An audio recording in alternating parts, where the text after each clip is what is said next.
हमने वाला कोड कर लिया था। हाँ हाँ, तो हमने कहाँ तक किया था वही तो पूछ रहा हूँ। कोई भी कोड नहीं किया था हमने।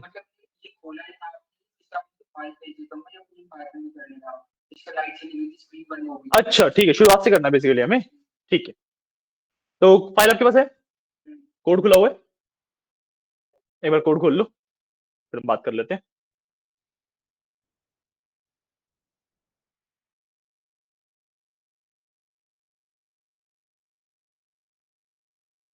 एंड हम क्या करेंगे, इस हफ्ते हम गोल रखेंगे कि इस हफ्ते हम गोल क्या रखेंगे कि हमारा डीप लर्निंग का जो पार्ट है वो खत्म हो जाए। ठीक है, हमारे पास 8 घंटे हैं एंड इतने ही सेशंस ऑलमोस्ट होते हैं। ठीक है, एंड नेक्स्ट वीक हम अपना एआई वाला पार्ट कंप्लीट करना का गोल रखेंगे। ठीक है, तो मई एंड तक आपका कोर्स हम जहां तक फिनिश कर देंगे एंड आपकी क्लासेस का टाइम भी अब 10 to 12 मतलब 12 बजे तक क्लास रहेगी। ठीक है, एंड वन मोर थिंग कि आपका ना एक इसके बाद टेस्ट होता है। ठीक है, आपने 2 पार्ट पढ़े हैं, एक डेटा एनालिसिस वाला पार्ट, एक डेटा साइंस वाला पार्ट। ठीक है, तो इस नहीं नेक्स्ट वीकेंड पे, ठीक है, हम आपके टेस्ट रखेंगे। ठीक है, सो सैटरडे को डेटा एनालिसिस वाले पार्ट का टेस्ट रहेगा एंड संडे को डेटा साइंस वाले पार्ट का टेस्ट रहेगा। ठीक है, टेस्ट का फॉर्मेट क्या रहेगा, 2 घंटे का टेस्ट होगा, कुछ क्वेश्चन होंगे उसमें से, कुछ ऑप्शनल है, कुछ जैसे भी है, एंड एमसीक्यू बेस्ड भी हो सकते हैं, वन लाइनर भी हो सकते हैं, पूरे पूरे कोड लिखने वाले क्वेश्चन भी हो सकते हैं। ठीक है, एंड रिमेंबर कि जितना हमने पढ़ा है उसमें से तो आ ही सकता है, उसके अलावा जो टूल्स हमने पढ़े हैं उसमें से भी कुछ भी आ सकता है। ठीक है, तो आपको एक्सप्लोर भी करना है थोड़ा सा। बात समझ आइए। ठीक है, कोई डाउट आता है, कुछ भी आता है, आप इन 2 वीक में क्लियर कर लेना मुझसे। ठीक है, फिर आपका टेस्ट ले लेंगे। ठीक है, नहीं इस वीक का सजेशन रहेगा उसके अगले वाला। ठीक है ना, तो मतलब 2 हफ्ते हैं आपके पास प्रिपेयर वगैरह करने के लिए सब कुछ। ओके, ठीक है, तो हम डीप लर्निंग की बात कर रहे हैं। डीप लर्निंग के अंदर हम न्यूरॉन्स की बात करते हैं। ठीक है, न्यूरॉन्स उस दिन मैंने एक्सप्लेन किया था, आई गेस आपको क्या होते हैं।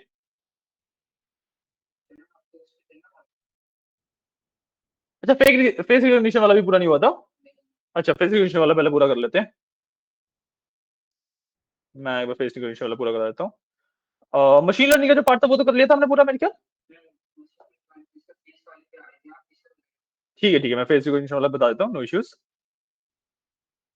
पहले बार फेस रिकॉग्निशन वाला पूरा कर लेते हैं, उसके बाद फिर हम डीप लर्निंग पे आएंगे। ठीक है, तो फेस रिकॉग्निशन वाले में अगर आप देखो तो सबसे पहले what we have is pip install face recognition OpenCV Python and Matplotlib. ठीक है, इसके अंदर हमने कुछ लाइब्रेरीज अलग से इंस्टॉल करी हैं। याद है मैंने आपको बताया था पिप इंस्टॉल वाला कंसेप्ट बताया था पाइथन के टाइम पे, तो वही हमने यूज किया है। जब वो वाला कंसेप्ट हम गूगल कोलैब पे लगाते हैं तो हमें ना पिप वगैरह के आगे इस तरीके के एक्सक्लेमेशन मार्क लगाना पड़ता है, ताकि गूगल कोलैब को पता लग जाए कि भाई this is not the part of Python, ये पाइथन का कोड नहीं है, ये टर्मिनल पे रनने वाला है।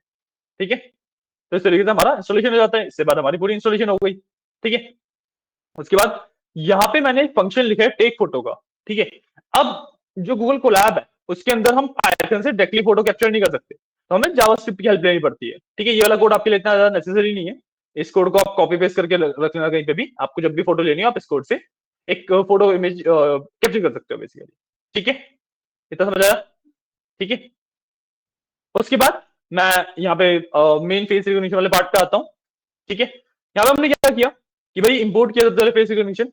ठीक है, आपको ना एक चीज का ध्यान रखना है कि जब मैं फेस रिकॉग्निशन की बात कर रहा हूँ तो फेस रिकॉग्निशन के टाइम पे what we are doing is we are actually using a pre trained model. ठीक है, हम एक पहले से ट्रेन मॉडल यूज कर रहे हैं जो कि फेसेस को डिटेक्ट करता है, उसको पता है कि एक ह्यूमन का फेस किस तरीके का दिखता है और वो उसको डिटेक्ट करता है। ठीक है, उसके ऊपर हम एक्चुअली कर क्या रहे हैं कि उस मॉडल को लेके हम उसको specially you can say fine tune कर रहे हैं, ट्रेन कर रहे हैं to recognise one particular face. ठीक है, जैसे आपने अपना फेस रजिस्टर किया तो भाई मेरा मॉडल जो है वो फाइन ट्यून हो रहा है सिर्फ आपका फेस रिकॉग्नाइज करने के लिए। ठीक है, बाकी फेसेस को भी वो रिकॉग्नाइज करेगा बट वो उसको अनरिकॉग्नाइज बोल देगा। ठीक है, आपके वाले को रिकॉग्नाइज बोलेगा। ठीक है, तो यहाँ पे देखो हमने कैप्चर नोन फेस किया, मतलब जो भी फेस नोन है जिसके ऊपर ट्रेन करना है मेरे को वो वाला फेस मैंने कैप्चर किया। ठीक है, यहाँ पे मैंने टेक फोटो जो ऊपर फंक्शन था वही दिया और नॉन डॉट जेपीजे के नाम से वो फोटो कैप्चर कर ली। ठीक है, उसके बाद known image equal to face recognition, मतलब मैंने इस फाइल को लोड किया, इसको मैंने नॉन इमेज के अंदर डाला और उसको एनकोड करके सेव कर लिया। एनकोड करके सेव करने का मतलब है कि भाई इसकी एनकोडिंग आ गई मेरे पास, अब मैं मैच कर सकता हूँ इससे फेस को। ठीक है, काम करते हैं, साथ साथ रन करना भी स्टार्ट करते हैं। So what I will do is सबसे पहले मैं कनेक्ट कर लेता हूं इसको, ठीक है।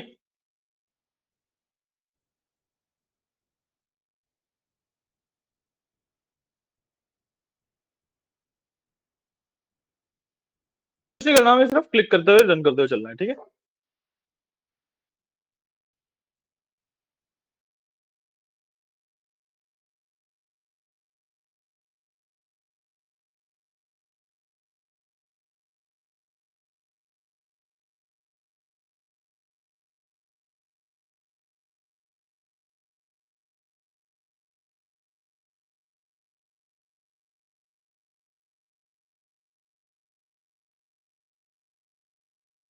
ठीक है, कनेक्ट हो गया।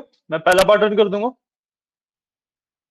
This part takes a little time to load up, ठीक है। काफी heavy models and everything is there, तो it will take some time to load up, ठीक है। तो will wait for a bit.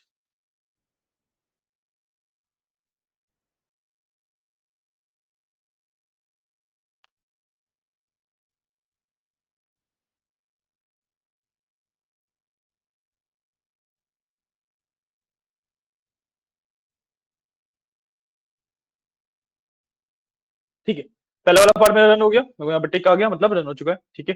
दूसरे वाला पार्ट रन कर लेते हैं, जिसके अंदर जावास्क्रिप्ट का कोड सिर्फ सेव हो जाएगा, जो कि फोटो ले पाएगा, ठीक है। इसमें बिल्कुल भी टाइम नहीं लगेगा। अब आते हैं मेरा पहला पार्ट, जिसके अंदर मैं actually face known face capture कर रहा हूँ, ठीक है, जिस फेस के ऊपर बेसिकली मेरे को ट्रेनिंग करवानी है, ठीक है। So what will do is we will run this. पहली बार में ना ये एरर देगा, ठीक है। तो लेट इट रन। देखो पहली बार में इसने एरर दिया, मैं यहाँ पे एक्सेप्ट करूंगा, इस तरीके की वो आएगी मेरे पास परमिशन के लिए, मैं इसको एक्सेप्ट कर लूंगा, ठीक है। अब मैं इसको दोबारा रन करूंगा। मैं दोबारा रन करता हूँ, यहाँ पे मेरे पास अलाउ का ऑप्शन आ गया, अलाउ करूंगा। देखो यहाँ पे इसने इमेज कैप्चर करनी स्टार्ट कर दी है, ठीक है। बस मैं क्या करूंगा, अपना फेस दिखा के इस पे यहाँ पे कैप्चर का बटन है, पे क्लिक कर दूंगा। यहाँ पे मेरा नोन फेस कैप्चर हो गया, ठीक है। अब इसके बाद मैं एक टेस्ट फेस कैप्चर कर रहा हूँ, जिसके ऊपर मेरे को इसको रिकॉग्नाइज करवाना है, ठीक है। अब टेस्ट फेज में आप बोला फेस कैप्चर करते हो, जो आपको एक्चुअली टेस्ट करना है कि भाई ये फेज जो नोन फेस में रजिस्टर्ड है वही है या फिर नहीं है, ठीक है। तो इसको रन करेंगे, सेम तरीके से आ गया मेरे पास, ठीक है। इसके अंदर भी मैं कैप्चर कर दूंगा सिंपली, ठीक है। मेरे पास इसका नोन फेस भी आ गया। अब उस फेस के अकॉर्डिंग ये दूसरा फेस को मैच करेगा, ठीक है। यहाँ पे आता है मेरे पास मैचिंग वाला कोड, ठीक है। यहाँ पे मैंने फेस लोकेशंस लिए, ठीक है। फेस लोकेशन लोकेशंस का क्या मतलब है कि भाई जो मेरा टेस्टिंग वाला फ्रेम था, जो मेरा टेस्ट इमेज थी, उसको मैंने एन्कोडिंग में कन्वर्ट कर दिया। दोनों फेसेस को मेरे को एन्कोडिंग में कन्वर्ट करना पड़ता है, ठीक है। अब उसके बाद मैंने यहाँ पे ड्रॉ वगैरह किए, बॉक्सेस वगैरह, ठीक है। इसके अंदर आप देखोगे, अगर आप देखो, हाँ, ये वाली जो लाइन है मैच इक्वल टू वाली, ठीक है, इसके अंदर हम कंपेयर कर रहे हैं दोनों फेसेस को, ठीक है। इसमें क्या है, face recognition dot compare faces, ठीक है। नॉन एन्कोडिंग और फेस एन्कोडिंग, जो हमने यहाँ पे एन्कोडिंग करी, उसको हम जो नॉन एन्कोडिंग है, जो कि हमारा नॉन फेस था, उससे कंपेयर कर रहे हैं। अगर दोनों सेम आते हैं तो इट विल से ट्रू, वरना फॉल्स। अब इसके बेसिस पे मैंने एक लेबल का वेरिएबल लिया, ठीक है। उसमें क्या किया, recognise if match else unrecognised, मतलब अगर ये दोनों फेस मैच होकर ट्रू आता है तो उसको रिकॉग्नाइज बोल देगा ये, वरना अनरिकॉग्नाइज बोल देगा, ठीक है। यहाँ पे कलर्स में डिसाइड कर रहा हूँ कौन से कलर्स मेरे को चाहिए, ठीक है। अब रिमेंबर कि हमारे पास ना जो वैल्यूज होती है वो आरजीबी में डिफाइंड होती है, ठीक है। But when we are talking about computer vision, तो हम यूजुअली ना बीजीआर में बात करते हैं, मतलब ब्लू ग्रीन रेड, ठीक है। तो अब यहाँ पे देखोगे, अगर मैं ब्लू ग्रीन रेड देखूं तो ग्रीन की वैल्यू सबसे ज्यादा है, तो this colour is basically green, ठीक है। सो इफ मैच, मतलब ग्रीन कलर आएगा अगर मैच हो रहा है फेस, ठीक है। वरना आप बीजीआर के हिसाब से देखो, ब्लू ग्रीन रेड, रेड की वैल्यू सबसे ज्यादा है, तो ग्रीन कलर होगा अगर मैच हुआ, रेड कलर हुआ अगर मैच नहीं हुआ, ठीक है। उसके बाद मैंने क्या किया, मैंने ना एक बॉक्स बना दिया यहाँ पे, जो भी फेस है उसके ऊपर एक बॉक्स बना दिया, ठीक है।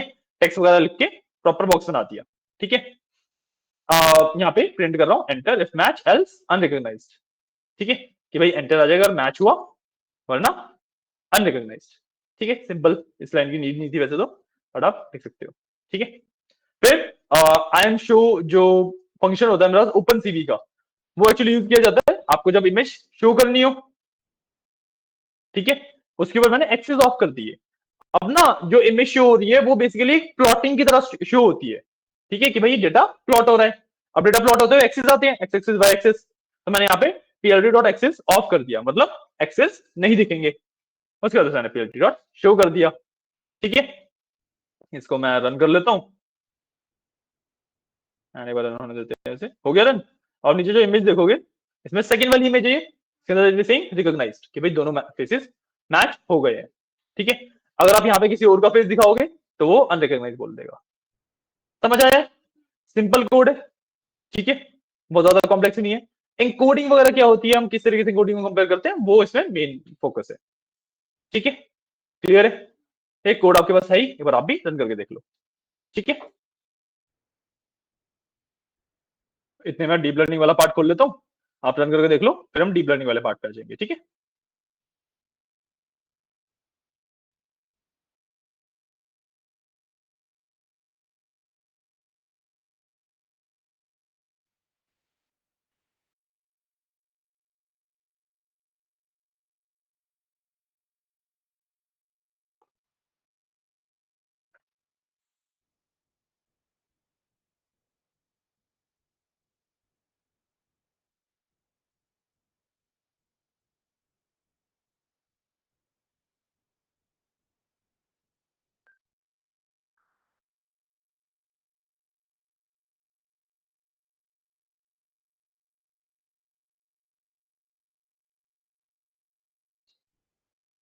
ठीक है, तो चल रहा है, कोई डाउट? क्लियर है? ठीक है, अब आते हैं हम डीप लर्निंग वाले पार्ट पे। ठीक है, डीप लर्निंग के अंदर हम सबसे पहले क्या सीख रहे हैं कि भाई मेरे पास ना डीप लर्निंग की जो कोर यूनिट होती है, दैट इज अ न्यूरॉन। ठीक है, जो डीप लर्निंग की मेरे पास कोर यूनिट है उसे हम न्यूरॉन कहते हैं। ठीक है, अभी हम एक सिंगल न्यूरॉन के बारे में बात कर रहे हैं। ठीक है, अभी हम न्यूरॉन्स को आगे कैसे यूज करते हैं उसके बारे में बात करेंगे, बट अभी हम एक सिंगल न्यूरॉन के बारे में बात कर रहे हैं। ठीक है, एक सिंगल न्यूरॉन कंप्राइज करता है आपका तीन पार्ट से। ठीक है, तीन चीजों से एक सिंगल न्यूरॉन बनता है। ठीक है, चार पार्ट हो गए बेसिकली, चार पार्ट से। ठीक है, फर्स्ट वन योर इनपुट्स। ठीक है, weights, biases, outputs and activation function, पांच हो गए। ठीक है, activation function, inputs, outputs, weights and biases. तो जब भी मैं एक न्यूरॉन को डिफाइन करूंगा, मेरे को ये सब कुछ डिफाइन करना पड़ता है। ठीक है, but when we are talking about deep learning, तो हमें ना करोड़ों न्यूरॉन डिफाइन करने होते हैं। अब करोड़ों न्यूरॉन्स को तो मैं एक एक को डेटा वगैरह नहीं देता फिरूंगा, राइट? तो हमारे पास आगे चल के कंसेप्ट आ जाएगा कॉल्ड न्यूरल नेटवर्क्स, जिसके अंदर ना पूरी पूरी एक लेयर ऑफ न्यूरॉन्स डिफाइन कर सकता है एक साथ। ठीक है, अभी हम एक सिंगल न्यूरॉन की बात कर रहे हैं। ठीक है, यहाँ पे मैंने क्या किया, import torch dot nn as nn. ठीक है, यहाँ पे न्यूरल नेटवर्क होता है एनएन का मतलब। ठीक है, जिसके अंदर हमारे पास न्यूरल नेटवर्क पे वर्क करने की सारे लाइब्रेरीज वगैरह होती है। ठीक है, और let me do one thing कि मैं आपको एक बार ये वाली फाइल भेज देता हूँ, ताकि आप इसको ओपन कर लो। आपने कोड तो नहीं होगा ना अभी आपके पास? हाँ, आप फाइल भेज रहा हूँ मैं, आप कोड उसमें से देख लेना। ठीक है, समझते रहना, रन करते करके देखते रहना। ठीक है, आपको लिखने का जो टाइम है वो बच जाएगा हमारा। तो just give me a second.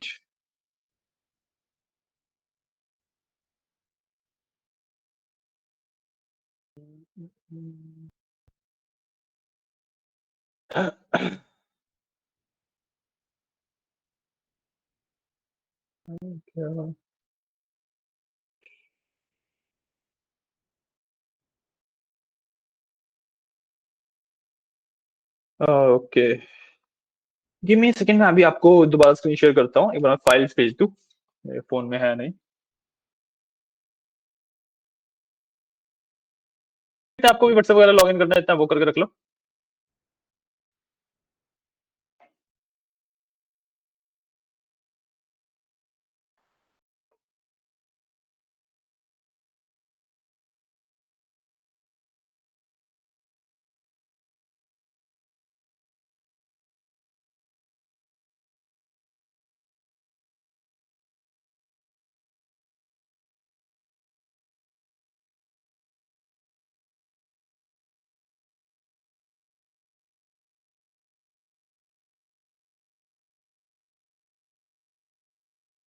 ये डीप लर्निंग फाइल मैंने भेज दी है। इसका ना मैं आपको एक प्रोजेक्ट ही भेज रहा हूँ। ठीक है, उस वो मतलब प्रोजेक्ट तो कंप्लीट है अभी। ठीक है, उस पर काम हम लास्ट में करेंगे, तब उसको समझाऊंगा कि भाई कैसे यूज करना है। ठीक है, तो आप बस डाउनलोड करके रख लेना अभी के लिए प्रोजेक्ट को।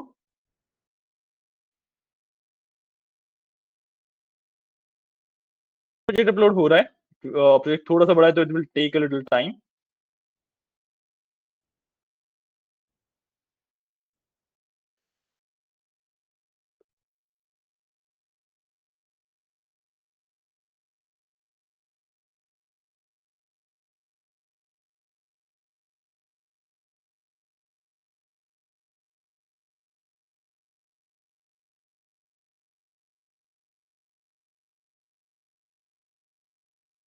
मैंने तो जी भेज दिया आपको।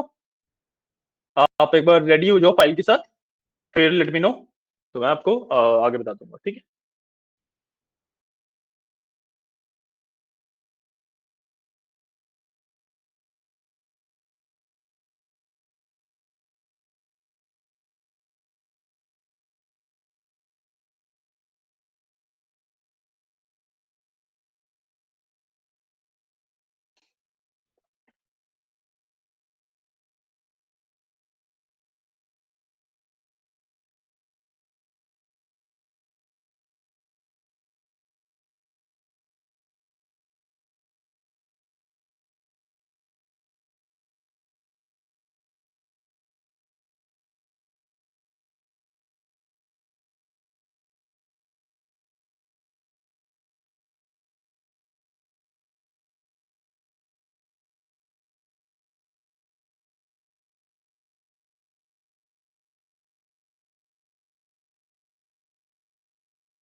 ठीक है, तो जब डीप लर्निंग की बात कर रहे हैं तो हम सबसे पहले न्यूरॉन्स की बात करते हैं, ठीक है। सबसे पहले कोड पे अभी हम, ठीक है, हम सबसे पहले बात करते हैं न्यूरॉन्स के बारे में, ठीक है। एंड एक न्यूरॉन क्या होता है?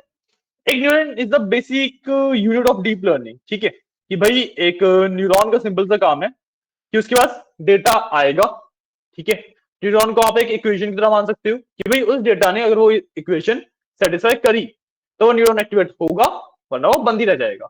एक्टिवेट होना और बंद रहने का क्या मतलब होता है? एक्टिवेट होना और बंद रहने का मतलब ये होता है कि भाई एक डेटा आया, न्यूरॉन की जो इक्वेशन थी वो सेटिस्फाई हुई, तो वो डेटा आगे पास ऑन हो जाएगा। अगर वो इक्वेशन सेटिस्फाई नहीं होती है तो उस न्यूरॉन से आगे डेटा पास नहीं होगा, सिंपल, ठीक है। हमने डिफाइन कैसे किया? अब जब भी मैं न्यूरॉन्स की बात कर रहा हूँ या डीप लर्निंग की बात कर रहा हूँ तो जो डेटा हमारे पास होता है that should be in form of tensors, ठीक है। Tensor is the micro unit of data basically, जिसको मैं डायरेक्टली सीपीयू और जीपीयू के ऊपर डाल सकता हूँ, ठीक है। तो यहाँ पे देखो मैंने एक्स डब्ल्यू और बी, तीन चीजें डिफाइन करी पहले, ठीक है। X is my inputs, B is my biases and W is my weights, ठीक है। तो सबसे पहले इनपुट की बात करी मैंने, इनपुट में 3 नंबर दिए 1 2 एंड 3, सिंपल, ठीक है। 3 नंबर दिए मैंने इनपुट में 1 2 एंड 3। अब मैं हर एक नंबर के लिए एक वेट डिफाइन कर सकता हूं, ठीक है। वेट क्या होता है? वेट इज कि भाई कौन सा नंबर ज्यादा प्रायोरिटी रखता है, ठीक है। तो मैंने इसकी प्रायोरिटी 4 सेट करी, इसकी 3 सेट करी, इसकी 2 सेट करी, ठीक है। मतलब 40% of the weight is on 1, 30% is on 2 and 20% is on 3, ठीक है। टोटल 1 बन रहा है। तो आपको हमेशा याद रखना है कि जो भी मेरे वेट्स होंगे उनका टोटल हमेशा 1 होना चाहिए, ठीक है। आपके पास 100 इनपुट है, 500 इनपुट है, जितने भी है, डिवाइड करके अब वेट्स उस पे इस तरीके से डिस्ट्रीब्यूट करोगे कि जो वेट्स का टोटल है दैट शुड बी ऑलवेज 1, ठीक है। हमने वेट्स दिए, मतलब सबसे ज्यादा प्रायोरिटी मेरी 1 की हो गई, सबसे कम 3 की हो गई, ठीक है। 2 इज इन मिड, राइट। इसके बाद देखो टॉर्च डॉट टेंसर है, ठीक है। हमने बायस डिफाइन किया, ठीक है। बायसनेस का मतलब होता है कि भाई मैं ना हायर प्रायोरिटी या लोअर प्रायोरिटी की तरफ अपने मॉडल को, अपने न्यूरॉन को सॉरी बायस कर सकता हूं, मतलब उसकी तरफ ज्यादा प्रायोरिटी की तरफ उसे मतलब भेज सकता हूं कि भाई तुम्हें हायर प्रायोरिटी वालों पे ज्यादा ध्यान देना है या लोअर प्रायोरिटी वालों पे ज्यादा ध्यान देना, ठीक है। मैंने यहाँ पे 0.5 लिखा है, मतलब बैलेंस्ड है, ठीक है। यहाँ पे हम वैल्यू डालते हैं that should be between 0 to 1, ठीक है। 0 कि भाई लोएस्ट प्रायोरिटी पे ज्यादा ध्यान देना है, 1 की हायर प्रायोरिटी पे ज्यादा ध्यान देना है, 0.5 इज इन बिटवीन, ठीक है। तो मैं 0.6 कर दूंगा, मैं हायर प्रायोरिटी की तरफ जा रहा हूँ, ठीक है। मैं 0.3 कर देता हूं तो मतलब मैं लोअर प्रायोरिटी की तरफ जा रहा हूं, ठीक है। समझ आया, ठीक है। उसके बाद मैंने आउटपुट किया, ठीक है। जो आउटपुट होता है, जो न्यूरॉन की बेसिकली इक्वेशन होती है, that is dot product of your inputs and weights, ठीक है। Dot product of input and weights, dot product याद है, मैंने नंपाई के टाइम पे कराया था मैट्रिसेस के बीच में, है ना। तो एक्स और W, inputs and weights are both my matrices, ठीक है। So dot products of matrices plus biases, ठीक है। कि भाई जो भी मेरी मैट्रिसेस है उसमें बायसनेस को मैं इंक्लूड कर लेता हूं, right. This is the formula for neuron, ठीक है। अब इस न्यूरॉन का एक एक्टिवेशन होता है, ठीक है। अभी एक्टिवेशन की हम बात नहीं कर रहे, अभी हम सिर्फ इसकी इक्वेशन के सॉल्यूशन की बात कर रहे हैं कि इसकी इक्वेशन का सॉल्यूशन बाय डिफॉल्ट कितना आ रहा है, ठीक है। अगर हम बाय डिफॉल्ट की बात करें तो इट इज 2.099, ठीक है। या फिर I can say basically 2, right. मैं बेसिकली इसको 2 बोल सकता हूं, है ना। राउंड ऑफ कर लूंगा तो 2 ही बनेगा, राइट। 2 बना तो 2 आउटपुट क्यों दिया? क्योंकि स्ट्रिक्ट नहीं है, स्ट्रिक्ट नहीं है मतलब बैलेंस्ड है। बैलेंस में इट विल ट्राई कि ना वो हायर प्रायोरिटी की तरफ जाए ना वो लोअर प्रायोरिटी की तरफ जाए, तो मीडियम प्रायोरिटी की तरफ जाएगा। मीडियम प्रायोरिटी इज 0.3 और ये किसकी प्रायोरिटी है? 2 की, तो उसने 2 आउटपुट में दे दिया। समझ आया? सिंपल है, ठीक है। अब ये तो ना बाय डिफॉल्ट वो एक्टिवेट हो ही रहा है, तब का आउटपुट है कि भाई वो बाय डिफॉल्ट एक्टिवेट है न्यूरॉन मेरा, जो भी डेटा आएगा वो आगे भेजेगा भेजेगा। मेरा न्यूरॉन से मेन गोल क्या है कि भाई जो न्यूरॉन को मैं डिफाइन कर रहा हूं वो डेटा एक पर्टिकुलर इक्वेशन को सेटिस्फाई करे तभी आगे जाए, वरना ना जाए। तो यहाँ पे देखो मैं एक्टिवेशन फंक्शंस की बात कर रहा हूँ, ठीक है। मैंने एक्टिवेशन फंक्शंस की बात करी तो मैं 3 यहाँ पे बात करें, ठीक है। सिग्मॉइड, टैन एंड रेल्यू, ठीक है। जो सिग्मॉइड और टैन है वो ना बहुत ज्यादा यूज नहीं किए जाते, ठीक है, क्योंकि आउटपुट बहुत ज्यादा रिलायबल नहीं होता, ठीक है। तो जो एक्टिवेशन फंक्शन सबसे ज्यादा यूज किए जाते हैं that is ReLU and softmax, ठीक है। रेल्यू हम यहाँ पे पढ़ रहे हैं, सॉफ्टमैक्स हम आगे पढ़ेंगे, ठीक है। लगाते कैसे हैं? Torch dot sigmoid, torch dot tan and torch dot ReLU, simple इस तरीके से लग जाता है। और न्यूरॉन जो कि मैंने जेड के अंदर सेव किया था इसके ऊपर मैं लगा रहा हूँ, ठीक है। तो आप इन दोनों का, इन तीनों का आउटपुट देखोगे तो भाई इसका 0.89 है, इसका 0.97 है, इसका 2.09 है, राइट। तो ये वाला जो आउटपुट है और ये वाला जो आउटपुट है ऑलमोस्ट सिमिलर आ रहे हैं, ऑलमोस्ट पूरी सिमिलर है। तो ReLU is the best activation function इसलिए बोला जाता है, ठीक है, क्योंकि सिग्मॉइड और टैन ना बहुत डिफरेंट तरीके से वर्क करते हैं, तो इसको हम ज्यादा ध्यान नहीं देते इसके ऊपर, ठीक है। एक्टिवेशन फंक्शन क्या हुआ कि भाई एक इक्वेशन है, वो इक्वेशन सेटिस्फाई हो रही है तो डेटा आगे जाएगा, नहीं तो नहीं जाएगा। बाय डिफॉल्ट तो न्यूरॉन सारा डेटा आगे भेज ही देता है, ठीक है। क्लियर है? अब इसके बाद इसमें से डेटा पास कैसे होता है? डेटा पास होता है, मैंने एन डॉट लीनियर लिया, ठीक है, एक लेयर डिफाइन करी मैंने, ठीक है, जिसके अंदर 3 इनपुट ले रहा हूं, एक आउटपुट दे रहा हूं, ठीक है। 3 इनपुट से एक आउटपुट दे रहा हूं, इस तरीके से हम एक लेयर डिफाइन करते हैं। अब इस लेयर के अंदर ना आपके जो न्यूरॉन्स है वो काफी सारे न्यूरॉन्स बिल्ड है, ठीक है। और ये न्यूरॉन्स वाली चीज ऑटोमेटिकली मैनेज करता है, ठीक है, उस पर हमें कुछ बहुत ज्यादा करना नहीं होता। बट यहाँ पे मैंने एक लेयर डिफाइन करी, ठीक है। अब लेयर इज मल्टीपल न्यूरॉन्स एक लेयर में लगे हुए हैं, उसको मैं 3 इनपुट दे रहा हूँ, एक आउटपुट एक्सपेक्ट कर रहा हूँ, ठीक है। इस लेयर को मैंने एक्स दिया, एक्सेस 1 2 एंड 3, ये मेरे इनपुट थे। इस लेयर को मैंने इनपुट दिए और फॉरवर्ड पास कर दिया, मतलब इस लेयर में से पास करवा दिए इनपुट्स। तो आउटपुट क्या आया? आउटपुट इज -2.81, ठीक है। साइन को हम इतना ज्यादा ध्यान नहीं देते क्योंकि अब वेट्स बायसेस कुछ भी नहीं है, तो हमने जो बाय डिफॉल्ट लेयर डिफाइन करी उसका आउटपुट 2.81 आ रहा है, ठीक है। अब जो नंबर्स आ रहे हैं क्या हो रहा है क्या नहीं, वो थोड़ा थोड़ा जैसे आप आगे चलोगे तब समझ आएगा, ठीक है। अभी ये न्यूरॉन और वेट्स क्या होते हैं, बायसेस क्या होते हैं, ये बेसिक कंसेप्ट समझने हैं सिर्फ। क्लियर है? समझ आया है? कोई डाउट नहीं ना? ठीक है, अब नेक्स्ट पार्ट पे चलते हैं, ठीक है। अब हम यहाँ से एक्चुअली अपने एक न्यूरल नेटवर्क बनाने की शुरुआत कर रहे हैं, ठीक है। जब भी मैं न्यूरल नेटवर्क बनाता हूँ या फिर मैं कोई भी डीप लर्निंग का मॉडल ट्रेन करता हूँ, ठीक है, तो मेरे को जो मशीन लर्निंग वाली पाइपलाइन थी उसी का ध्यान रखना होता है, वही सेम चीज यूज करनी होती है। सबसे पहले मैं डेटा को गैदर गैदर करता हूँ, ठीक है। उसके बाद उस डेटा को प्री प्रोसेस करता हूँ, प्री प्रोसेस करने के बाद उसके ऊपर मॉडल ट्रेन करता हूँ, मॉडल की टेस्टिंग करता हूँ, ठीक है। तो सबसे पहला पार्ट है डेटा को गैदर करना, ठीक है। यहाँ पे मैंने कुछ लाइब्रेरीज इंपोर्ट करी है, ठीक है।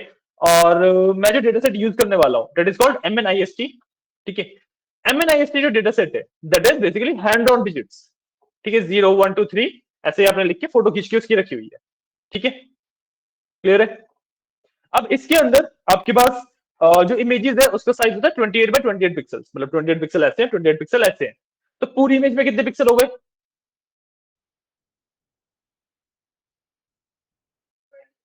ऐड क्यों करेंगे? ऐड करेंगे तो ये वाले पिक्सल ये वाले पिक्सल जो ऐड हुए, बाकी इमेज में तो पिक्सल्स हैं, हम दोनों को बेसिकली मल्टीप्लाई कर देते हैं, ठीक है। हम दोनों को मल्टीप्लाई करेंगे तो हमारे पास आंसर आता है 74, ठीक है। तो मतलब मेरी पूरी इमेज के अंदर 74 पिक्सल्स है, ठीक है। डेटा के बारे में हमने कुछ जानकारी ली है बस ये, ठीक है, इसको हम यूज करेंगे आगे। अब यहाँ पे देखो, मैंने सबसे पहले एक कन्वर्टर चाहिए मेरे को, मैंने बताया कि भाई जब भी मैं डीप लर्निंग की बात कर रहा हूँ तो डेटा मेरा टेंसर के अंदर होना चाहिए, ठीक है। Tensor is basically a format of data, ठीक है। तो मेरा डेटा जो है वो टेंसर्स के अंदर होना चाहिए, राइट, है ना। तो मैंने यहाँ पे सबसे पहले टेंसर डिफाइन किया, ट्रांसफॉर्मर्स डॉट टू टेंसर, भाई टेंसर में कन्वर्ट करता है ये, ठीक है। उसके बाद मैंने डेटा को प्रिपेयर किया पहले, ठीक है। मैंने एक ट्रेनिंग का डेटा लिया, data sets dot MNIST use किया, ठीक है। सारा डेटा लेना है और ट्रेन इक्वल टू ट्रू मतलब ट्रेनिंग वाला लेना है। अब डेटा मेरे पास है नहीं तो डाउनलोड भी करना पड़ेगा उसे और फिर ट्रांसफॉर्म करते उसे, ठीक है। सेम चीज मैंने टेस्टिंग डेटा के साथ करी, ठीक है। बस यहाँ पे मैंने ट्रेन इक्वल टू फॉल्स कर दिया कि भाई जो टेस्टिंग का डेटा है वो ट्रेनिंग वाला तो नहीं है, उससे अलग है, तो मैंने इसे ट्रेनिंग वाला डेटा फॉल्स कर दिया कि भाई ट्रेनिंग वाला नहीं दूसरा डेटा चाहिए। और अगर ट्रेनिंग वाला नहीं मिल रहा तो दूसरा डेटा कौन सा मिलेगा? टेस्टिंग वाला, ठीक है। समझ आ रहा है? उसके साथ भी मैंने सेम किया, डाउनलोड करना है और ट्रांसफॉर्म कर देना है, ठीक है। यहाँ पे मेरा डेटा गैदर करने वाला पार्ट पूरा होता है, अब डेटा के ऊपर प्री प्रोसेसिंग करनी है, ठीक है। तो डेटा की जो प्री प्रोसेसिंग हो रही है वो यहाँ पे डेटा लोडर से कर रहा हूँ मैं, ठीक है। ट्रेनिंग डेटा के लिए मैंने डिफाइन किया, ठीक है, तो मैं ट्रेनिंग का डेटा दे दिया। इसको मैंने बैच साइज में कन्वर्ट किया। बैच साइज क्या होता है कि भाई एक बार में 64 इमेजेस ही आएंगी, जब भी मैं इस डेटा को यूज करूंगा तो 64 इमेज करके मेरे को ये डेटा देगा, सारा डेटा एक साथ नहीं दे देगा, ठीक है। उसके बाद मैंने किया शफल इक्वल टू ट्रू, मतलब डेटा ऊपर नीचे करके दे, ठीक है। रैंडमली शुरुआत की 64 फिर अगली 64 ऐसे ना दे, कोई भी रैंडम 64 उठा के मेरे को दे, अगली बार फिर से कोई रैंडम 64 उठा के मेरे को दे, ठीक है। क्लियर है? जब मैंने टेस्टिंग डेटा की बात करी तो मैंने इसका बैच साइज 128 रखा क्योंकि टेस्टिंग में मैं मॉडल ऑलरेडी मेरा ट्रेन हो चुका है ना, तो मैं डेटा की टेस्टिंग कर सकता हूँ, तो मैंने यहाँ पे टेस्टिंग कर ली, ठीक है। और बैच साइज मैंने बड़ा भी दे दिया क्योंकि मेरे को अब इसमें बहुत ज्यादा कुछ तो करना नहीं है ना। तो मेरा डेटा प्रिपेयर हो गया, ठीक है। अब उसके बाद हम आते हैं मॉडल के ऊपर, ठीक है। हमने मॉडल डिफाइन करना है, ठीक है। मॉडल डिफाइन करने का ये मेरे पास एक मेथड होता है, इसको आप सेम तरीके से याद कर लोगे, ठीक है। This is the basic syntax of defining a model, ठीक है। हम सबसे पहले एक क्लास डिफाइन करते हैं, ठीक है। सबसे पहले एक क्लास डिफाइन करते हैं, ठीक है। क्लास का जो नाम होता है that is your name of the model, तो मैंने यहाँ पे मॉडल का नाम रखा है सिंपल। आपके में भी होगा, कोई बात नहीं, सिंपल नाम ही डिफरेंट है, ठीक है। क्लियर? अच्छा, आपके में थोड़े थोड़े चेंजेस होंगे, वो आप मेरे वाले कोड से चेंजेस करते रहना, ठीक है? तो मैंने एक नाम रखा। अब नाम के अंदर क्योंकि मैं एक मॉडल बना रहा हूं, तो मैंने nn डॉट मॉड्यूल इसके अंदर एक लाइब्रेरी दे दी। nn डॉट मॉड्यूल क्या करता है भाई, मेरे पास जितने भी मॉडल से रिलेटेड चीजें होती हैं वो सब यहाँ से हैंडल करता है ये, ठीक है? उसके बाद मैंने एक फंक्शन बनाया, इनिशियलाइजेशन फंक्शन, ठीक है? ये इनिशियलाइजेशन फंक्शन का कंसेप्ट मैंने आपको ऊप्स के टाइम पे बताया था कि आप एक क्लास को इनिशियलाइज करते हो इसके थ्रू, ठीक है? उसके बाद मैंने एक सुपर फंक्शन को इनिशियलाइज किया, ठीक है? सुपर फंक्शन क्या होता है, जो भी मेरे न्यूरॉन्स को मैनेज करेगा, जो भी मेरी चीजों को मैनेज करेगा, ठीक है? क्लियर है? उसके बाद मैंने अपनी लेयर्स डिफाइन करनी शुरू करी। मैंने पहली लेयर, अभी हम लीनियर लेयर ही डिफाइन कर रहे हैं, तो दोनों लेयर मेरी लीनियर है, ठीक है? मैंने पहली लेयर डिफाइन करी, ठीक है? इसके अंदर ना इस तरीके से होता है कि इनपुट आउटपुट, फिर इनपुट फिर आउटपुट, ठीक है? तो सबसे पहले में इनपुट क्या होगी, मेरी इमेज, है ना? पहली लेयर में इमेज का इनपुट होगा। अब इमेज मैंने 28 बाय 28 मेरा पिक्सल साइज था, तो मैंने उसका साइज दे दिया कि भाई जो इमेज आएगी वो 28 बाय 28 की आएगी, ठीक है? और उसको मैंने कन्वर्ट कर दिया 128 आउटपुट्स में, ठीक है? उस 74 इनपुट्स को 128 डिफरेंट डिफरेंट आउटपुट्स में कन्वर्ट कर दिया मैंने, ठीक है? अब आप ये चीज देखो कि भाई जो मेरी पहली लेयर है वो जो आउटपुट दे रही है, वही आउटपुट तो मेरी दूसरी लेयर लेगी, कुछ एक्स्ट्रा आउटपुट तो ले नहीं सकती।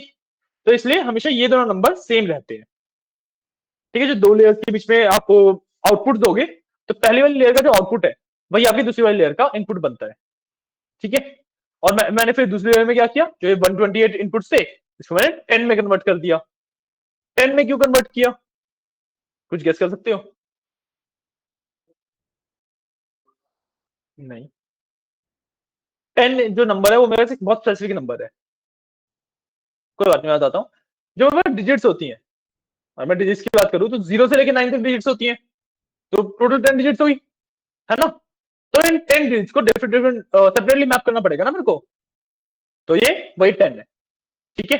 हमारे पास जो कंट्रोल होता है सिर्फ इस वाले नंबर का कंट्रोल है मेरे पास, मैं इस वाले नंबर को चेंज कर सकता हूँ, अगर मैं ऊपर 12 या यहाँ पे भी 12 इस तरीके से कर सकता हूँ, ठीक है? ये जो इनपुट वाला नंबर है और जो आउटपुट वाला नंबर है, इनका मेरे पास कंट्रोल नहीं होता, ठीक है? जो इनपुट वाला नंबर है वो जितना भी मेरा इमेज का साइज होगा उस हिसाब से आएगा, जो आउटपुट वाला नंबर है वो जितना भी मेरे पास आउटपुट की पॉसिबिलिटीज होंगी उस हिसाब से जाएगा, तो इसको मैं कंट्रोल नहीं कर सकता, ठीक है? यहाँ पे मेरी लेयर्स डिफाइन हो गई। अब लेट्स सी, अब मेरे को जो सेकंड स्टेप आता है मॉडल डिफाइन करने में, वो आता है कि भाई इन लेयर्स के ऊपर जो मेरा डेटा फ्लो करेगा वो फ्लो कैसे करेगा डेटा, तो वो डिफाइन करना पड़ता है मेरे को, ठीक है? तो उसके लिए मैं डेप्थ फॉरवर्ड डिफाइन करता हूँ, ठीक है? इसके मैंने क्या किया, x equal to X dot view, ठीक है? कि भाई मैंने सबसे पहले जो मेरी 28 बाय 28 की इमेजेस थी उसको मैंने सिंगल रो में कन्वर्ट कर दिया। 784 पिक्सल थे, 784 के 784 पिक्सल्स एक रो में आ गए, ठीक है? समझ आया? इस -1 का मतलब है कि भाई सिंगल रो में कन्वर्ट कर दो, क्लियर है? उसके बाद मैंने देखो अंदर वाला पार्ट देखते हैं पहले। जो मेरा डेटा था इसको फर्स्ट लेयर से पास कराया, ठीक है? और जब मैं फर्स्ट लेयर से पास करा रहा हूं तभी मैंने वैल्यू का एक्टिवेशन फंक्शन लगा दिया, ठीक है? कि भाई जो जो डेटा जहां जहां से पास होना चाहिए बस वहीं वहीं से पास होगा, इधर उधर से सारा डेटा पास ना हो जाए, ठीक है? अब जब मैं पहली लेयर के ऊपर वैल्यू फंक्शन लगा चुका हूं, ठीक है, तो दूसरी जो लेयर होती है ना वो सिर्फ मैपिंग के काम आती है कि भाई पहली वाली लेयर के जो आउटपुट्स हैं, कौन सा आउटपुट 0 को रिप्रेजेंट कर रहा है, कौन सा आउटपुट 1 को कर रहा है, कौन सा 10 को, कौन सा 9 को, ठीक है? क्लियर है?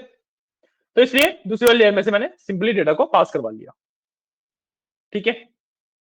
समझ आ रहा है? फिर मैंने जो भी मेरा आउटपुट था फाइनल वो रिटर्न करवा दिया, आया समझ? क्लियर है? ठीक है? उसके बाद मैंने क्या किया, मैंने अपना मॉडल डिफाइन किया सिंपल के नाम से, डिफाइन किया था, उसको मैंने एक वेरिएबल मॉडल के नाम से सेव कर लिया। इसके बाद मेरे को दो चीजें देनी पड़ती है, एक क्राइटेरियन और एक ऑप्टिमाइजर, ठीक है? ये मॉडल की ट्रेनिंग का पार्ट होता है, ठीक है? अब देखो मॉडल की ट्रेनिंग होती कैसे है। सबसे पहले वो रैंडम पाथ्स डिफाइन करेगा, ठीक है? मेरे मॉडल में से रैंडमली डेटा पास होएगा सबसे पहले, ठीक है? फिर हम बैकवर्ड जाके कैलकुलेट करेंगे कि भाई हर एक पाथ पे कितना लॉस हुआ, ठीक है? हम वापस हर एक पाथ का लॉस कैलकुलेट करेंगे, ठीक है? लॉस कैलकुलेट करने के बाद जहां पे मेरे को डेटा का सबसे कम लॉस हुआ होगा उस वाले पाथ को मैं फिक्स करूंगा, बाकी सबको रीसेट कर दूंगा, ठीक है? और उसके बाद फिर जो मेरा पाथ फिक्स है उसको रख के मैं दोबारा से सेम चीज करूंगा। तो इस तरीके से मेरे पास ऐसे पाथ आ जाएंगे जो कि लीस्ट लॉस वाले हैं। यही मेरे मॉडल की ट्रेनिंग का पार्ट होता है, ठीक है? ये चीज करने के लिए मेरे को एक क्राइटेरियन और एक ऑप्टिमाइजर की नीड पड़ती है। क्राइटेरियन क्या करता है? क्राइटेरियन मेरे को जो लॉस कैलकुलेट करता है उसमें हेल्प करता है, वो लॉस कैलकुलेट करता है, ठीक है। और ऑप्टिमाइजर जो पाथ डिफाइन करने हैं, कौन सा पाथ फिक्स करना है, कौन से रिमूव करने हैं, वो सारी चीजें हैंडल करता है, ठीक है। तो मैंने ये सारी चीजें डिफाइन कर दी। इसके बाद आता है बस ट्रेनिंग वाला पार्ट, ठीक है। ट्रेनिंग वाले पार्ट में हमने एपॉक्स ली है। Epochs is basically training loop, कि भाई इस मॉडल की ट्रेनिंग कितनी बार होगी, ठीक है। हमने यहाँ पे डिफाइन किया रेंज में 3, मतलब इस मॉडल की ट्रेनिंग 3 बार होगी, ठीक है। ऊपर देखो, अब मैंने ट्रेन लोडर में से डेटा को लिया, ठीक है। 100 को ट्रेन लोडर में से लिया, ट्रेनिंग वाला डेटा लिया, ठीक है। मैंने प्रिडिक्शन के वाले मॉडल से बेसिकली बाय डिफॉल्ट पाथ बन गए, ठीक है।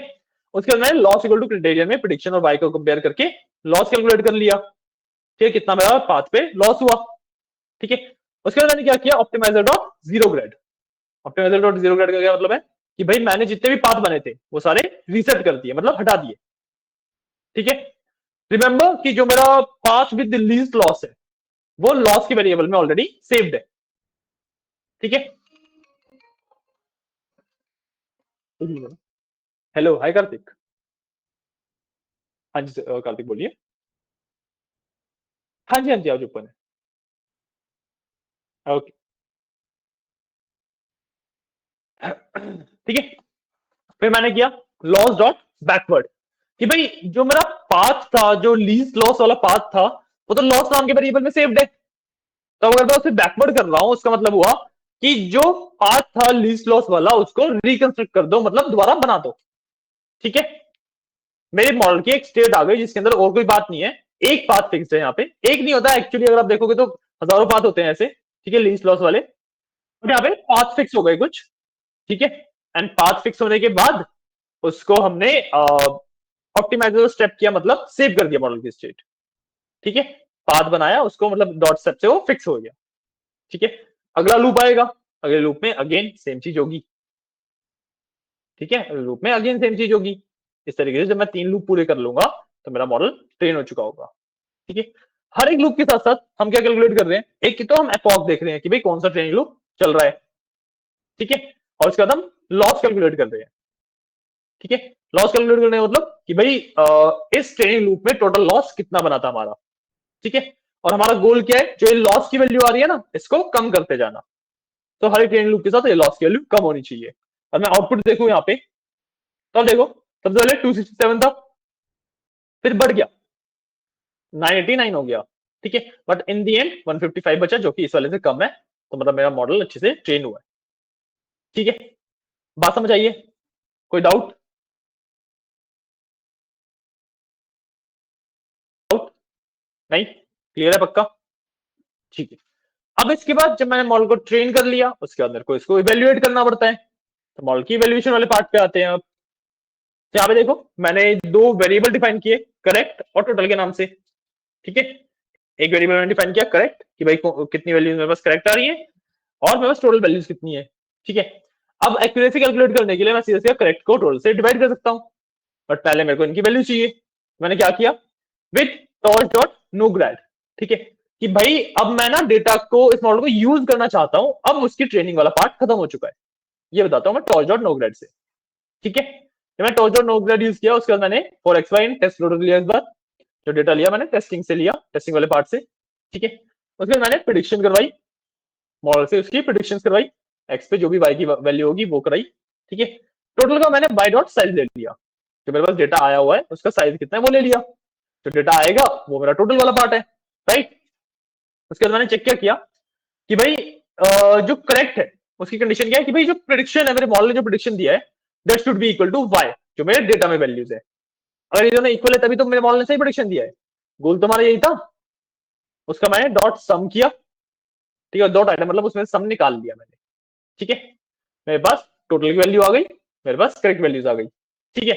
मैंने लास्ट में दोनों को डिवाइड करके 100 से मल्टीप्लाई कर दिया। तो मेरे पास जो, अगर आप एक्यूरेसी देखो तो 96.89% की एक्यूरेसी आ गई है, ठीक है।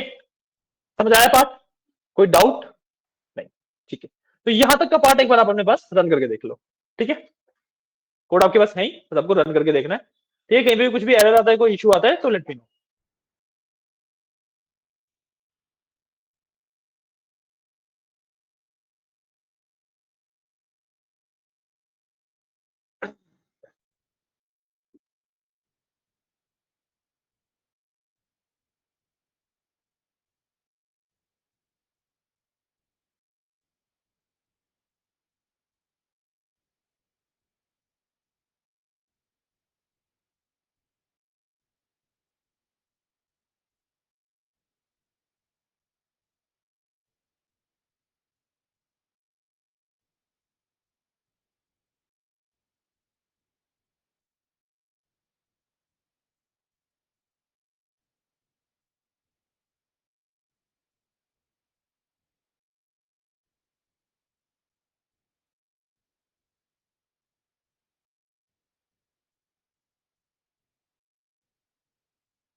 ओके, डन हो गया अच्छे से?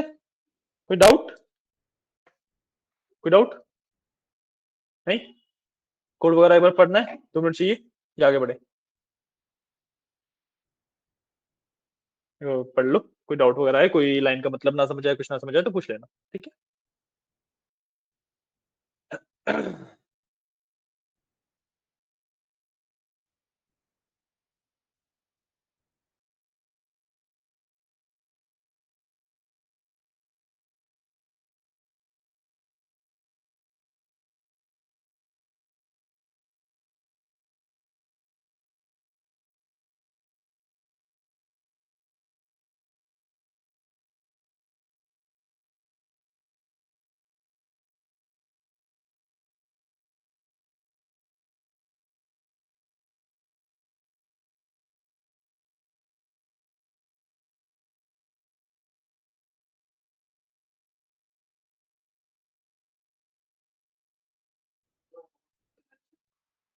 इस बैच के अलावा और कोई बैच? एक बैच चल रहा है 2 से 3:30 4 बजे तक का है वो, ठीक है, बट उसमें ना हम काफी आगे हैं एक्चुअली। इस वाले बैच में कुछ प्रॉब्लम है? वो वाला भी 2 घंटे का है। अब डीएस का कोई भी बैच जाओगे 2 घंटे का ही चल रहा है। 2 घंटे में इशू है कुछ?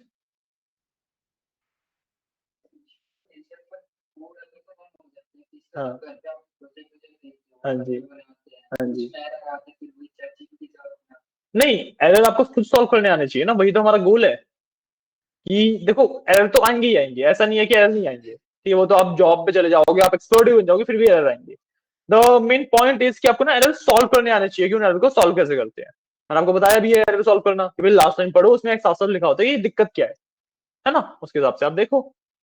एंड अभी आप डेफिनेटली एरर पे जाके चैट जीपीटी कर रहे हो, ठीक है, तो उससे ना ये मत बोलो कि भाई इस एरर को फिक्स करके दे दो कोड में, उसके बोलो कि भाई ये एरर क्या है, एक्सप्लेन कर दो।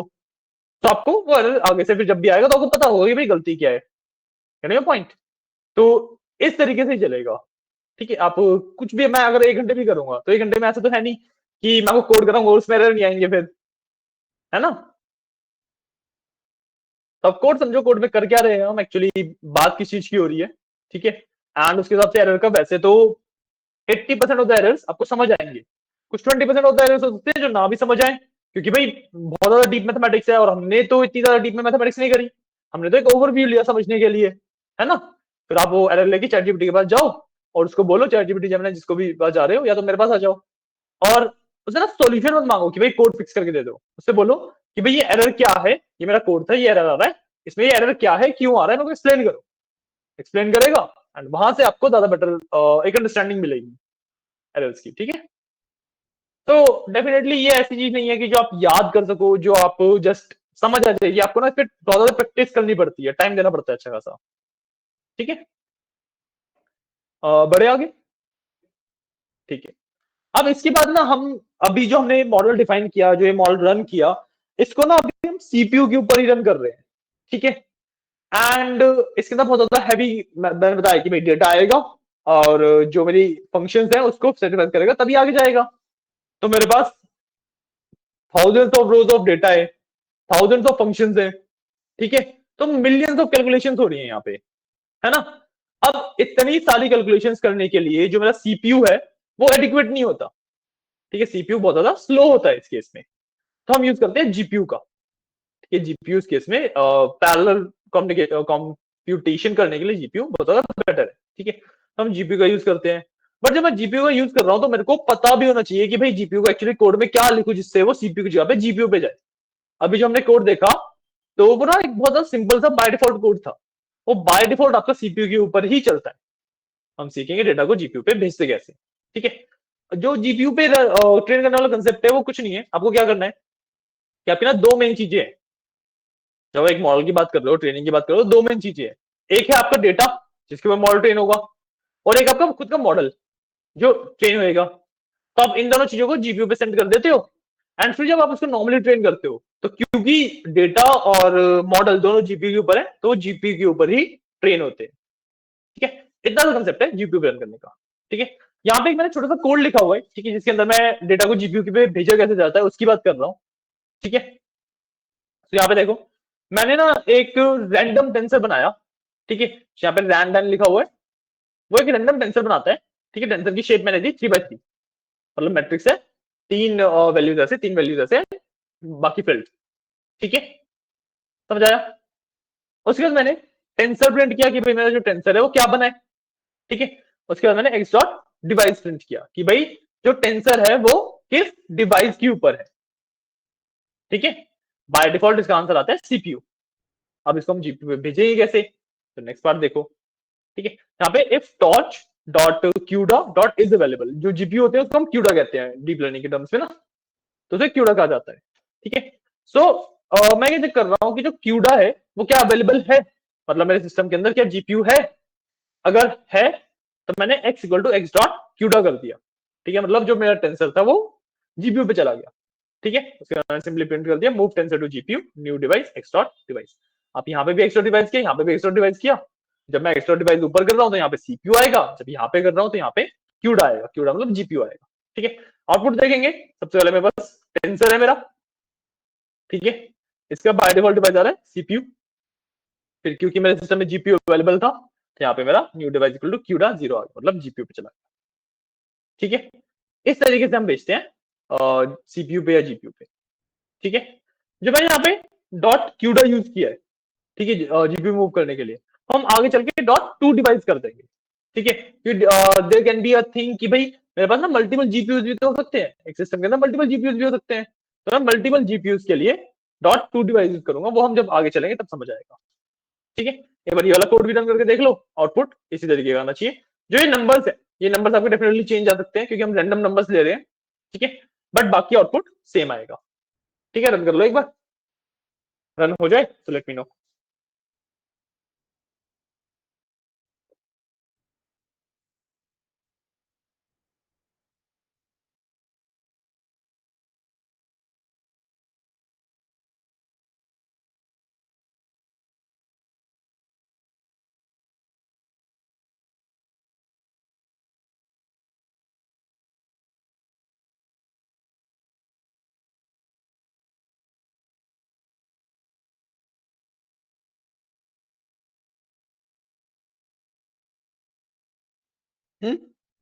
हो गया, प्रॉपर इसी तरीके से move tensor to GPU new device Q zero इस तरीके से आ रहा है ना। ठीक है, अब इसके बाद हम एक और चीज कर रहे हैं। ठीक है, इसके बाद हम करना क्या चाह रहे हैं कि भाई मेरे पास ना जो मॉडल था, जब हमने मॉडल डिफाइन किया, उसी को जीपीयू के ऊपर ट्रेन करके देखते हैं। ठीक है, अभी हमें टाइम वगैरह में बहुत ज्यादा डिफरेंस नहीं लगेगा क्योंकि ऑलरेडी जो मेरा मॉडल है काफी सिंपल है, ऊपर भी उसने बहुत कम टाइम लिया है, तो नीचे भी कम ही टाइम लेगा, बस थोड़ा सा डिफरेंस डेफिनेटली मेरे को देखने को मिल सकता है। ठीक है, तो करते कैसे हैं, सबसे पहले मैं डिवाइस नाम से एक अपना पैरामीटर डिफाइन करता हूं। ठीक है, मैंने टॉर्च डॉट डिवाइस से CUDA if torch dot CUDA dot is available else CPU, कि भाई अगर जीपीयू अवेलेबल है तो डिवाइस हो जाएगा क्यूडा, वरना सीपीयू रहेगा। ठीक है, फिर मैंने model equal to simple define किया था ऊपर, इसमें मैंने डॉट टू डिवाइस भी कर दिया कि भाई इस मॉडल को जो भी ऊपर डिवाइस है उस पर भेज दो। ठीक है, और यहाँ पे मैंने ऑप्टिमाइजर वाली लाइन लिखी है। ठीक है, इसके अंदर मैंने एसजीडी यूज किया है, ऊपर मैंने एडम यूज किया था, ऑप्टिमाइजर चेंज किया है बस। ठीक है, जरूरी नहीं है ये करना। ठीक है, आप एडम के साथ भी कर सकते हो, इसे कोई इश्यू नहीं है। ठीक है, अब नीचे देखो मैंने सेम कोड लिखा है। ठीक है, एग्जैक्टली सेम कोड है। ठीक है, बट यहाँ पे आप देखो एक्स और वाई में मैंने एक्स डॉट टू डिवाइस और वाई डॉट टू डिवाइस किया है। भाई मॉडल तो मैंने जीपीयू पे भेज दिया था, डेटा को भी तो जीपीयू पे भेजना पड़ेगा, तो मैंने यहाँ पे डेटा को भी जीपीयू पे भेज दिया। ठीक है, तो मैंने इसकी ट्रेनिंग कर ली। अब अगर मैं यहाँ पे आपको टाइम दिखाऊं, तो जब मैंने नॉर्मली ट्रेनिंग करी तो मेरे को 23 सेकेंड 42 मिली सेकेंड समथिंग लगे थे। ठीक है, और अगर मैं यहाँ पे टाइम देखूं जो मैंने जीपीयू के ऊपर किया तो 23 second and 11 something millisecond लगे, राइट। ठीक है, थोड़ा सा डिफरेंस है, थोड़ा सा यहाँ पे कम टाइम लगा है ना। ये जो टाइम का डिफरेंस है ये आपको ये ना कंपाउंडिंग डिफरेंस है, मतलब जितना बड़ा और जितना कॉम्प्लेक्स आपका मॉडल होगा उतना आपको टाइम में डिफरेंस पता लगने लगेगा। ठीक है, जैसे जैसे हम आगे बढ़ेंगे हम और कॉम्प्लेक्स मॉडल्स के ऊपर जाएंगे तो आपको डिफरेंस ज्यादा अच्छे से क्लियर हो पाएगा। ठीक है, अभी के लिए आप एक काम करो, यहाँ तक का जो कोड है वो भी रन कर लो, ड्रॉप नेट से पहले पहले वाला। ठीक है, फिर आपको जीपीयू पे डेटा डालना भी आ जाएगा। ओके, कर लो रन, और एक बार रीड आउट भी दे देना, कुछ ना समझ आए तो पूछ लेना। वैसे तो सिंपल ही है, सेम ही है कोड सारा, बट स्टिल अगर कुछ ना समझ आए तो पूछ लेना।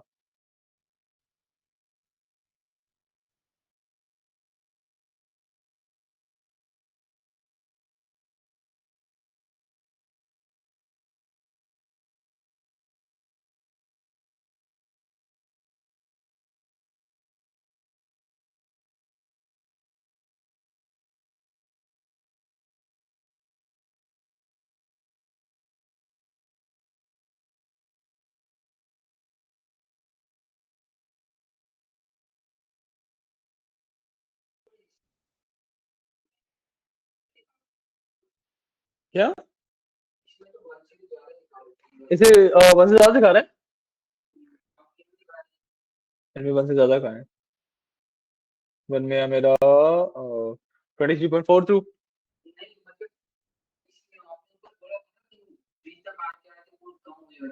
हाँ, अच्छा, लॉस। हाँ, बढ़ सकता है, ठीक है। देखो, हमारा गोल ये है कि थीटा का ज्यादा कम हो जाए, ठीक है। यहाँ पे कम नहीं हो रहा है, तो मैं अपने एपोक बढ़ा दूंगा। यहाँ पे 3 पे कम नहीं हुआ, है ना? मैं 4 करके देख लूंगा, 5 करके देख लूंगा, जब कम होएगा तब रुक जाऊंगा मैं। ठीक है, गोल हमारा ये होता है कि भाई एपोक से डेटा और जो लॉस है वो कम हो जाए। कभी कभार ये होगा कि भाई डेटा कॉम्प्लेक्स था या कुछ भी था, मॉडल को नहीं समझ आया अच्छे से, तो वो नहीं कर पाएगा उसे। यहाँ पे हमने ये ऑप्टिमाइजर चेंज कर दिया था ना, तो इस वजह से उसे नहीं समझ आ रही होंगी कुछ चीजें। हो सकता है, ऐसे कोई दिक्कत वाली बात नहीं है इसमें। ठीक है, अगर मैं यहाँ पे जो लॉस है वो कम नहीं हुआ है, तो मैं फिर बढ़ाता चला जाऊंगा जब तक मेरा लॉस कम नहीं हो जाता। ठीक है, क्लियर है? कोड पढ़ लिया आपने? समझ आया है? कोई डाउट? ठीक है, तो अभी ना हमने बेसिक ऑफ डीप लर्निंग वाला पार्ट किया है। ठीक है, ये था मेरा बेसिक ऑफ डीप लर्निंग। ठीक है, अब इसके बाद मेरा जो नेक्स्ट पार्ट आएगा वो हो सकता है कि भाई जो एक्यूरेसी वगैरह मैं टेस्ट कर रहा हूँ जब कम आए, एक सिंपल मॉडल की एक्यूरेसी कम आ सकती है। ठीक है, अभी तो 96 आ गई, चलो काफी अच्छी एक्यूरेसी है जो कि, बट लेट्स से मेरे को एक्यूरेसी और बढ़ानी हो। ठीक है, तो मेरे पास एक्यूरेसी बढ़ाने के डिफरेंट डिफरेंट तरीके होते हैं।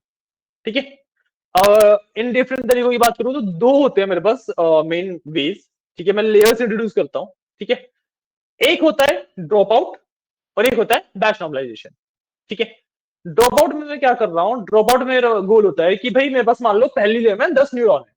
ठीक है, उस 10 में से मैं रैंडम 5 को एक्टिवेट करूंगा सिर्फ, बाकियों को एक्टिवेट ही नहीं करूंगा। ठीक है, तो इससे होगा क्या कि भाई जो आधा मेरा न्यूरल नेटवर्क है, half of my neural network will get trained on some different data, बाकी जो बचा हुआ आधा है वो दूसरे डेटा के ऊपर ट्रेन होगा। अब जब डाइवर्सिटी में डेटा के न्यूरल नेटवर्क के अंदर बढ़ गई, ठीक है, तो भाई जो मेरा आउटपुट है वो भी ज्यादा बेटर आएगा, ज्यादा एक्यूरेसी वाला आएगा, है ना? तो this is basically drop out. ठीक है, जो ड्रॉप आउट होता है ना वो एक मेरे क्लस्टरिंग के कंसेप्ट को भी सॉल्व करता है। ठीक है, बेसिकली प्रॉब्लम क्या आती है कि मान लो जैसे 1 2 3 4 5 6 up to 10 न्यूरॉन्स है। ठीक है, तो भाई 1 और 2 जो न्यूरॉन है, देयर आर चांसेस कि उनके पास सेम डेटा जाए। बट मुझे क्या चाहिए कि भाई सेम डेटा बेशक से जा रहा है, पर दोनों का आउटपुट अलग अलग होना चाहिए। सेम आउटपुट आएगा तो फिर एक ही न्यूरॉन रख लूं मैं, वो दो न्यूरॉन की जरूरत ही नहीं है। बट होता क्या है, क्योंकि सेम डेटा जा रहा है, तो भाई वो ना दोनों न्यूरॉन एक ही जैसा आउटपुट देने लग जाते हैं। इस प्रॉब्लम को भी फिक्स करता है मेरा ड्रॉप आउट वाला कंसेप्ट। ठीक है, वो क्या करेगा कि भाई पहले और दूसरा न्यूरॉन अगर सेम डेटा दे रहे हैं, तो दूसरे वाले को बंद कर देगा। पहले मतलब एक डेटा की लाइन आई, उसने पहले वाले को ऑन रखा, दूसरे को बंद कर दिया। जब दूसरी आई तो पहले वाले को बंद कर दिया, दूसरे को ऑन कर दिया। अब जब दोनों में डेटा डिफरेंट जाएगा तो दोनों न्यूरॉन में डिफरेंट आउटपुट देंगे, एंड उसी हिसाब से फिर मेरा जो एक्यूरेसी है मेरे मॉडल की वो बढ़ सकती है। ठीक है, यहाँ पे देखो डिफाइन कैसे किया है। मैंने कुछ नहीं किया, सेम पहले जैसा कोड है। ठीक है, सेम पहले जैसा कोड है, बस दो चीजों को चेंज है कि मैंने यहाँ पे एक ड्रॉप आउट लेयर इंट्रोड्यूस कर दी। ठीक है, यहाँ पे मैंने एक ड्रॉप आउट की लेयर इंट्रोड्यूस कर दी है। ठीक है, जिसके अंदर मैंने 0.3 वैल्यू दी है। 0.3 का मतलब है हर एक ट्रेडिंग लूप पे 30% ऑफ द न्यूरॉन्स बंद होंगे। ठीक है, आप 0.4 करोगे 40% बंद होंगे, 0.5 करोगे 50% बंद होंगे। ठीक है, मैंने यहाँ पे 30% लिया। और सिमिलरली बस यहाँ से जब मैंने नीचे से पास किया इसे, तो ड्रॉप आउट लेयर से भी पास कर दिया बीच में। ठीक है, यहाँ पे मैंने ऊपर अपना मॉडल डिफाइन कर दिया ड्रॉपनेट के नाम से। यहाँ पे मैंने अपना डिवाइस मॉडल क्राइटेरियन ऑप्टिमाइजर, जो चारों चीजें डिफाइन करनी होती है मेरे को, जो ऊपर भी डिफाइन करी थी वही कर दी। ट्रेडिंग वाला पार्ट एग्जैक्टली सेम है ना? फिर टेस्टिंग वाला पार्ट भी एग्जैक्टली सेम है। मेरी एक्यूरेसी यहाँ पे थोड़ी सी बढ़ गई है, 97.24 हो गई 96 से। ठीक है, क्लियर है? ये होता है कंसेप्ट ऑफ ड्रॉप आउट। ठीक है, एक बार ड्रॉप आउट वाला कोड आप रन करके देख लो, यहाँ से लेके यहाँ तक का। ठीक है, उसके बाद फिर हम नेक्स्ट कंसेप्ट पे चलते हैं, कॉल्ड बैच नॉर्मलाइजेशन।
समझ आया? एक्यूरेसी बढ़ गई होगी, थोड़ी बहुत तो बड़ी होगी, है ना, बहुत ज्यादा डिफरेंस नहीं आएगा, 1-2% का डिफरेंस आ जाता है, राइट। एंड जब हम हमारा गोल हो कि भाई 98 99 तक जाना है, तो 1-2% डिफरेंस बहुत ज्यादा होता है, ठीक है। इसके बाद हमारे पास आते हैं बैच नॉर्मलाइजेशन, ठीक है। अब batch normalization again is a solution. तो हमें पहले प्रॉब्लम जाननी पड़ेगी कि भाई प्रॉब्लम क्या होती है जिसकी वजह से हमें बैच नॉर्मलाइजेशन करना पड़ता है, ठीक है। तो प्रॉब्लम क्या होती है कि जब मैं बैच नॉर्मलाइजेशन, जब मैं एक डीप लर्निंग के नेटवर्क की बात करता हूं, ठीक है, प्रॉब्लम ये होती है कि भाई जैसे पहले लेयर ऑफ न्यूरॉन्स है, लेयर ऑफ न्यूरॉन्स है, ठीक है, उस पे कोई डेटा आया, कुछ भी डेटा आ सकता है ना। अब जो न्यूरॉन है वो, देखो दो ही पॉसिबिलिटी है, या तो सही आउटपुट दे या फिर गलत आउटपुट दे देगा, राइट। बट सही आउटपुट देगा तब तो ठीक है, पर जब गलत आउटपुट दे रहा है तो प्रॉब्लम क्या बन रही है कि भाई वो गलत आउटपुट फिर अगली लेयर पे जाएगा, ठीक है। जब इनपुट उसे गलत मिला है तो वो लेयर भी गलत आउटपुट देगी, फिर वो अगली लेयर पे जाएगा, फिर वो भी गलत हो जाएगी, ठीक है। तो आप देख रहे हो एक तरीके से रिपल इफेक्ट बन रहा है कि भाई एक न्यूरॉन ने गलती करी, उसके चक्कर में पूरा का पूरा वो लेयर्स खराब होती चली जा रही हैं। तो इस प्रॉब्लम को फिक्स करने के लिए हम यूज करते हैं बैच नॉर्मलाइजेशन, ठीक है। बैच नॉर्मलाइजेशन से होता क्या है कि भाई मान लो 4 न्यूरॉन्स है, ठीक है, आंसर सबका 0 आना था, ठीक है, 3 ने तो 0 दिया, एक ने 1 दे दिया, वो गलत है। तो बैच नॉर्मलाइजेशन क्या करेगा, वो सभी के आउटपुट को 0.25 कर देगा, ठीक है। मतलब जो न्यूरॉन मेरा बहुत ज्यादा गलत था उसको थोड़ा कम गलत हो गया, वो जो न्यूरॉन मेरे बिल्कुल भी गलत नहीं थे वो थोड़े से ज्यादा गलत हो गए।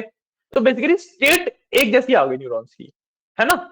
अब इससे फर्क क्या पड़ता है, फर्क इससे ये पड़ता है कि भाई जो डेटा मेरा सिर्फ एक पाथ को इन्फेक्ट करता, वो पूरा मॉडल मेरा इक्वलाइज हो जाएगा, कहने का पॉइंट। मेरा पूरा का पूरा मॉडल बेसिकली कुछ डेफिनेटली गलती है तो वो तो दिखेगी मॉडल में, बट वो कुछ हद तक कम हो जाएगी, क्यों, क्योंकि मैंने उस गलती को डिस्ट्रीब्यूट कर दिया, सिंगल न्यूरॉन पे नहीं छोड़ी, उसको मैंने डिस्ट्रीब्यूट कर दिया, डिस्ट्रीब्यूट कर दिया तो सारे न्यूरॉन्स मिल बांट के उस गलती को बेसिकली यू कैन से डिवाइड कर रहे हैं। तो मेरा ओवरऑल जो एक्यूरेसी है वो उस पर बहुत ज्यादा फर्क नहीं पड़ता, वो बल्कि बढ़ जाती है, ठीक है। This is the concept of batch normalization, ठीक है। अब जितने भी मैंने दो कंसेप्ट बताए, ड्रॉप आउट और बैच नॉर्मलाइजेशन, इनका ना जरूरी नहीं है कि भाई ये जो कंसेप्ट है ये लगा के आपकी एक्यूरेसी बढ़ेगी ही बढ़ेगी। मान लो कहीं पे कोई गलती हो ही नहीं रही थी तो आप बैच नॉर्मलाइजेशन लगाओगे तो फर्क ही नहीं पड़ेगा, है ना, गेटिंग अ पॉइंट। तो आपको देखना होता है कि भाई बैच नॉर्मलाइजेशन लगा के जरूरी नहीं है कि एक्यूरेसी बढ़े ही बढ़े, आप लगा के ट्राई करते हो कि क्या पता बढ़ जाए, ठीक है।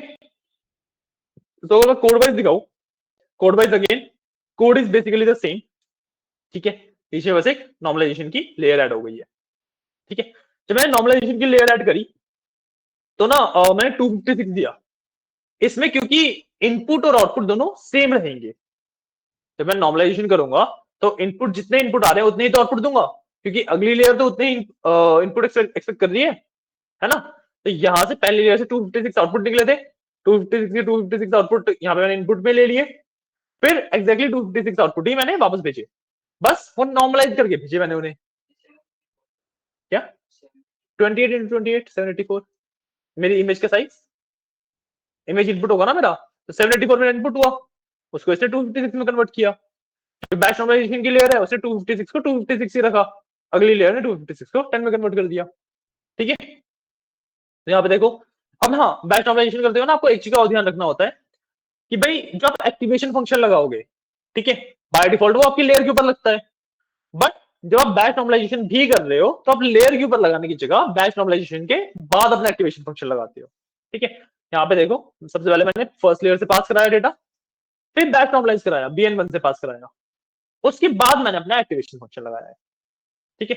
बाकी फिर मैंने लास्ट लेयर से पास कराया और रिटर्न नेक्स्ट कर दिया, बाकी मेरा डिवाइस मॉडल वगैरह सब कुछ दिया, यहाँ पे वही सेम तरीके से ट्रेनिंग वगैरह कर ली, यहाँ पे उसकी एक्यूरेसी टेस्ट कर ली, 97.56 आ रही है, ठीक है, जो कि शायद से इससे भी ज्यादा है, हाँ इसकी 97.24 थी, ठीक है। और जो ओरिजिनल मेरा मॉडल था उसकी तो 96 के आसपास थी, यहाँ से हट गई है, बट 96 के आसपास थी, ठीक है। तो दोनों ही केस में मेरी एक्यूरेसी बढ़ रही है, ठीक है। एंड इसका आपको एक चीज का क्या ध्यान रखना है कि भाई जो ड्रॉप आउट है और बैच नॉर्मलाइजेशन है वो ऐसे अलग अलग कंसेप्ट नहीं है, ऐसा नहीं है कि भाई आपने ड्रॉप आउट लगा दिया तो बैच नॉर्मलाइजेशन नहीं लगा सकते, बैच नॉर्मलाइजेशन लगा दिया तो ड्रॉप आउट नहीं लगा सकते, आप दोनों को ही एक ही कोड में लगा सकते हो, तो समझ रहे हो कि भाई कुछ 1-1.5% का इंप्रूवमेंट इसने दिया, 1-1.5% का इंप्रूवमेंट मेरे को ड्रॉप आउट से मिल रहा था, राइट। तो अगर मैं दोनों को कंबाइन कर दूं और इन्होंने चलो कंबाइन में थोड़ा बहुत इंप्रूवमेंट छोड़ा भी, तो 2% का इंप्रूवमेंट मान सकता हूँ, ठीक है।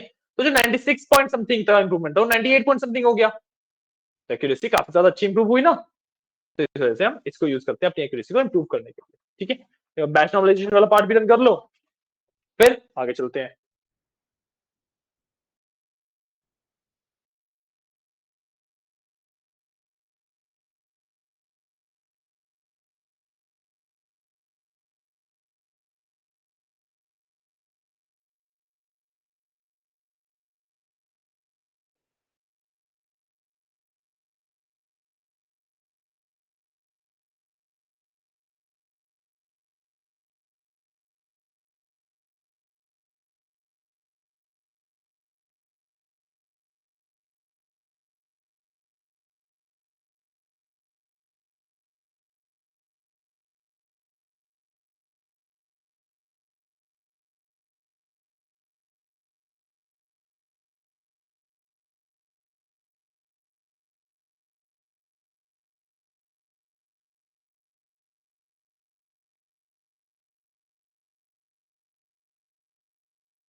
हो गया, कोई डाउट?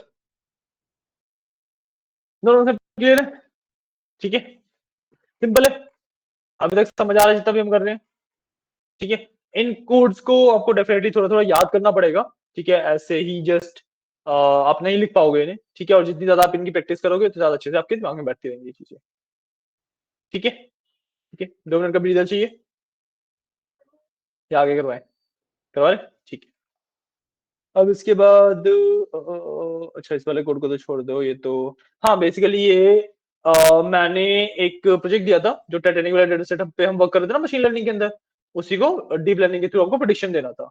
तो ये एक कंप्लीट प्रोजेक्ट है उसका, ठीक है। इसके कोड में हमने जितना भी किया है ना, वो सब आप अपना अपने पास देख सकते हो, ठीक है। और इसको एक बार वेरीफाई कर लेना कि आपको सब कुछ समझ आ रहा है या नहीं आ रहा है, ठीक है। एक बार कोड पढ़ लो पूरा, ठीक है। इसके अंदर क्या किया है, कैसे किया है, कोई भी एक भी अगर ऐसी सिंगल लाइन है जो नहीं समझ आ रही, वो मेरे से पूछ लेना, है ना आपका स्ट्रेटेजिक वाला, ठीक है।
ठीक है, उसका रन वगैरह भी करके देख लेना, ठीक है ना।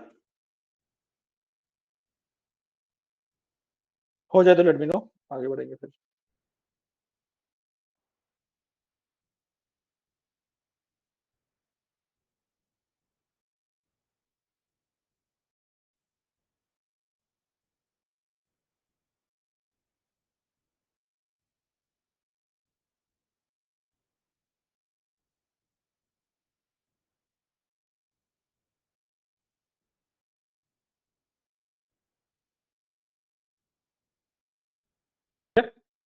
कोड समझ आए? कोड में कोई ऐसी लाइन जो नहीं समझ आई, कुछ डाउट हो? नहीं, ठीक है, आगे बढ़ते हैं।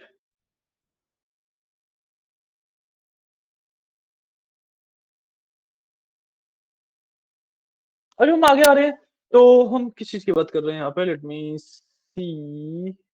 ओके, अब जो हमारे पास नेक्स्ट टॉपिक है, that is convolutional neural networks. ठीक है, अब हम जो अब तक लीनियर न्यूरल नेटवर्क की बात कर रहे थे, याद है एन डॉट लीनियर यूज किया करते थे हम, राइट। अब हम थोड़े से एडवांस न्यूरल नेटवर्क्स की बात करेंगे, ठीक है, जिसमें सबसे पहली मेरे पास आती है कॉन्वोल्यूशनल न्यूरल नेटवर्क्स। ठीक है, अब जैसे आपको याद है कि भाई जब मैं नॉर्मल एक न्यूरल नेटवर्क की बात करता हूं तो मेरे को ना रो में कन्वर्ट करना पड़ता है पूरे पूरे डेटा को। जैसे एक इमेज का डेटा था, उसको मैंने रो में कन्वर्ट किया था कि भाई सारे पिक्सल 784 एक के उसमें आ गए थे, है ना। अगर मेरे को लेट से उसकी ना पिक्सल का लिंक खत्म हो जाता है इससे, राइट, कि भाई पिक्सल मिल गई तो इमेज बना रहे हैं, अब कौन सा पिक्सल कहाँ पे है कैसे है उससे उसका लिंक बनता है, राइट। तो हम कन्वोल्यूशन न्यूरल नेटवर्क में क्या करते हैं कि भाई पिक्सल्स को एक रो में कन्वर्ट नहीं करते, इमेज को एज अ इमेज ही ट्रीट करते हैं, ठीक है, और उसके बेसिस पे अपना मॉडल को ट्रेन करते हैं, ठीक है। In the very basic sense convolution neural network में होता क्या है कि हमारे पास एक कर्नल होता है, ठीक है। मान लो आपकी जो इमेज है, लेट्स अज्यूम कि 28 बाय 28 है, चलो ठीक है, भाई जो इमेज थी वही आ रही है, राइट। अब उसके ऊपर ना एक कर्नल चलेगा, लेट्स से 2 बाय 2 का हो सकता है, 4 बाय 4 का हो सकता है, किसी भी चीज का हो सकता है, ठीक है। तो कुछ पिक्सल्स देखेगा वो, ठीक है। अब उसमें से वो डिफाइन क्या करना चाहेगा कि भाई जो मेन पार्ट है उसका, जो उस इमेज का मेन पार्ट है, अगर मैं डिजिट लिख रहा हूं तो जहां जहां पे जिस पिक्सल पे जो पेन चलाया मैंने वो वाली इमेज आ रखी है, वही मेन पार्ट है, उसके अलावा तो सब कुछ वाइट है, बैकग्राउंड है, राइट। तो वो सिर्फ उस पार्ट को रखेगा और बाकियों को हटा देगा, ठीक है। वो इस बेसिस पे ट्रेन हो रहा है कि भाई जो मेरा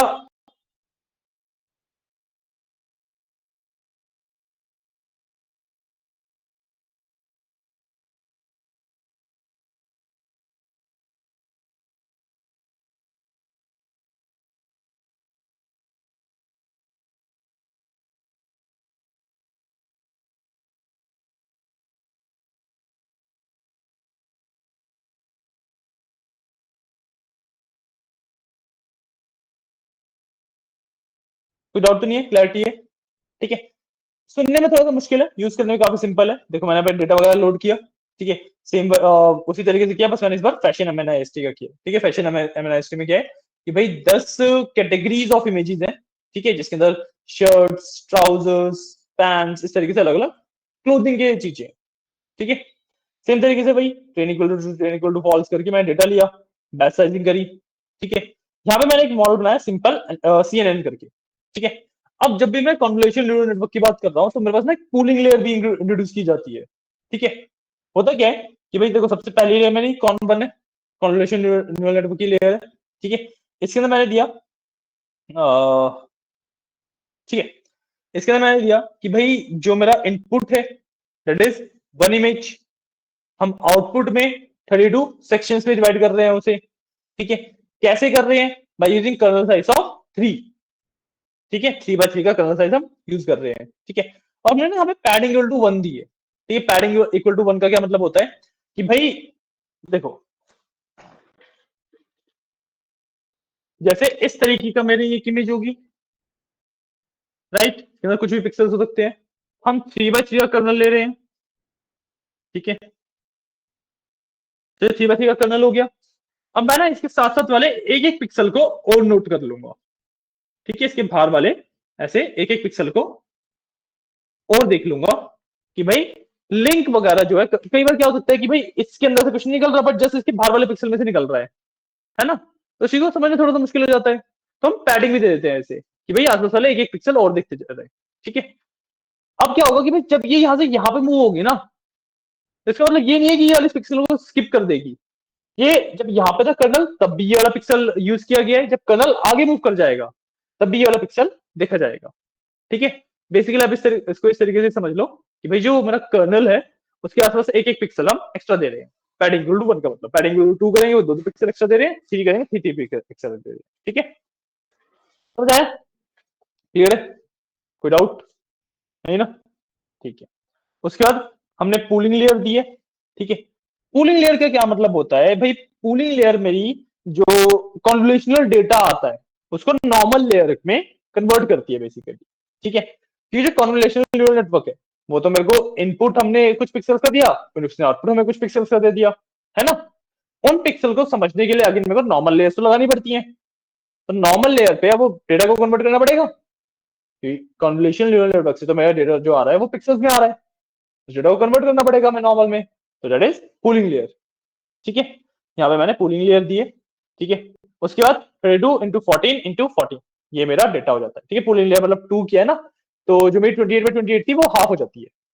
ठीक है। कि भाई जो 14 by 14 की इमेज रह जाएगी और उसकी जो डेंसिटी है वो 32 हो जाएगी, जो इसने यहाँ पे डेंसिटी दी मेरे को। ठीक है। तो मैंने फिर वो वाला डेटा इनपुट ले लिया और 10 का आउटपुट दे दिया। सिंपल। ठीक है। जब हम नीचे कर रहे हैं तब देखो सबसे पहले मैंने कॉन्वोल्यूशन से पास किया, उसी के ऊपर वैल्यू लगा दिया। ठीक है। पूलिंग लेयर से पास किया, पूलिंग लेयर से जो मेरा इनपुट आया उसको मैंने चेंज कर दिया इस फॉर्मेट में, ताकि भाई इस लेयर में अब मैं इनपुट दे सकूं। ठीक है। ये वाला फॉर्मेट और ये वाला फॉर्मेट सेम है, राइट? इसलिए मैंने इनपुट दे दिया, फिर लास्ट वाले इस वाली लेयर से मैंने एक्चुअली डेटा को पास करा दिया, बस आउटपुट आ गया। ठीक है। बाकी चीजें क्राइटेरियन ऑप्टिमाइजर डिवाइस मॉडल सब कुछ सेम। ठीक है। सब कुछ सेम रहेगा। तो ना एक चीज करना कि जो ये वाला ऑप्टिमाइजर होता है ना, हमेशा वो आप मॉडल डिफाइन करने के बाद लिखते हो। ठीक है। इस चीज का ध्यान रखना। जब भी हम मॉडल डिफाइन कर देते हैं ना उसके बाद हम ऑप्टिमाइजर लगाते हैं, क्योंकि ऑप्टिमाइजर के अंदर मॉडल का यूज हो रहा होता है। ठीक है। इस चीज का ध्यान रखना। उसके बाद मैंने ट्रेनिंग कराई। ठीक है। ट्रेनिंग में आप एक चीज और क्या नोटिस करोगे, मैंने यहाँ पे ना मॉडल डॉट ट्रेन लिखा हुआ है। ठीक है। ये बेसिकली एक यू कैन से स्विच होता है मेरे मॉडल के अंदर। ठीक है। जो कि भाई उसको बताता है कि whether the model is getting train और टेस्टेड। ठीक है। कोड अंदर एग्जैक्ट सेम है। ठीक है। इस पर मैंने 2 ही किए थे क्या? अच्छा, यहाँ पे 2 ही का ही आउटपुट है, 10 लिखे हुए हैं, देख लेना अपने आप। ठीक है। उसके बाद मैंने सेम तरीके से अपनी एक्यूरेसी टेस्ट करी। ठीक है। इसके अंदर मैंने मॉडल डॉट इवेल्व डाल दिया। ठीक है। इवेल्युएशन मोड में डाल दिया। ठीक है। यहाँ पे एक्यूरेसी मेरी 10.45 आ रही है, आप एक बार रन करके देखना इसे कितनी क्या आती है। ठीक है। वरना फिर हम आगे देखते हैं। ठीक है।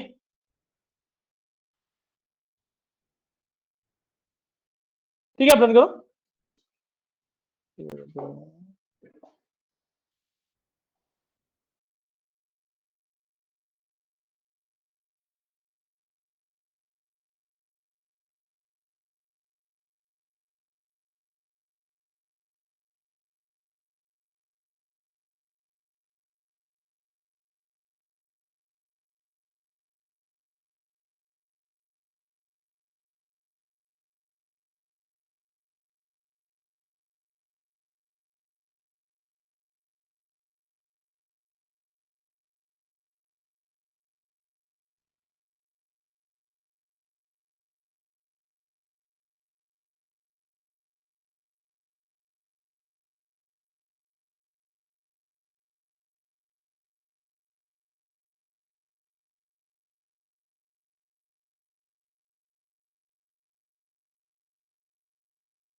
ठीक है, और रन कर लो, कोड देख लो, जैसे भी कोई डाउट वगैरह आता है तो पूछ लो।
हो गया, ठीक।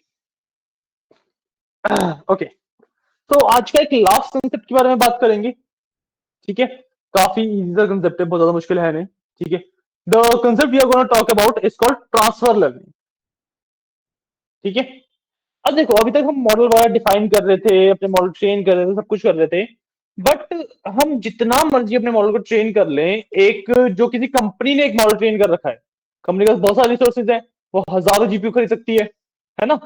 तो एक कंपनी ने जो मॉडल ट्रेन कर रखा है, हम उससे कभी भी कॉम्पीट कर ही नहीं पाएंगे, राइट। तो यहीं पे एक कंसेप्ट आता है कॉल्ड ट्रांसफर लर्निंग, ठीक है। हम करते क्या है बेसिकली, कि भाई जो किसी भी बड़ी कंपनी ने कोई मॉडल ट्रेन कर रखा है, उसको लेते हैं, उसमें जो लास्ट लेयर होती है ना, उसको हम चेंज कर देते हैं, क्योंकि भाई मल्टीपल लेयर्स को ट्रेन करना इज मुश्किल, बट जब मैं एक ही लेयर को ट्रेन कर रहा हूँ सिर्फ, वो तो इजी होता है, ठीक है। तो बेसिकली हो क्या रहा है, कि भाई जो मॉडल हमने लिया, वो पूरा कंपनी ने ट्रेन कर रखा है, लास्ट में मैं उसको फाइन ट्यून करके अपने हिसाब से रिजल्ट जनरेट करवा पा रहा हूं उससे, ठीक है। इस कंसेप्ट को कहते हैं हम ट्रांसफर लर्निंग, ठीक है। इसी के बारे में पढ़ेंगे, इसी को कैसे इंप्लीमेंट कर रहे हैं वो देखेंगे, ठीक है। तो हम जो ये फैशन है आईएसटी वाला डेटा सेट यूज करते थे ना, फैशन वाला ही, वही सेम यूज करेंगे, ठीक है। एक मिनट रुकना, वही सेम यूज कर रहे हैं, हम क्या कर रहे हैं,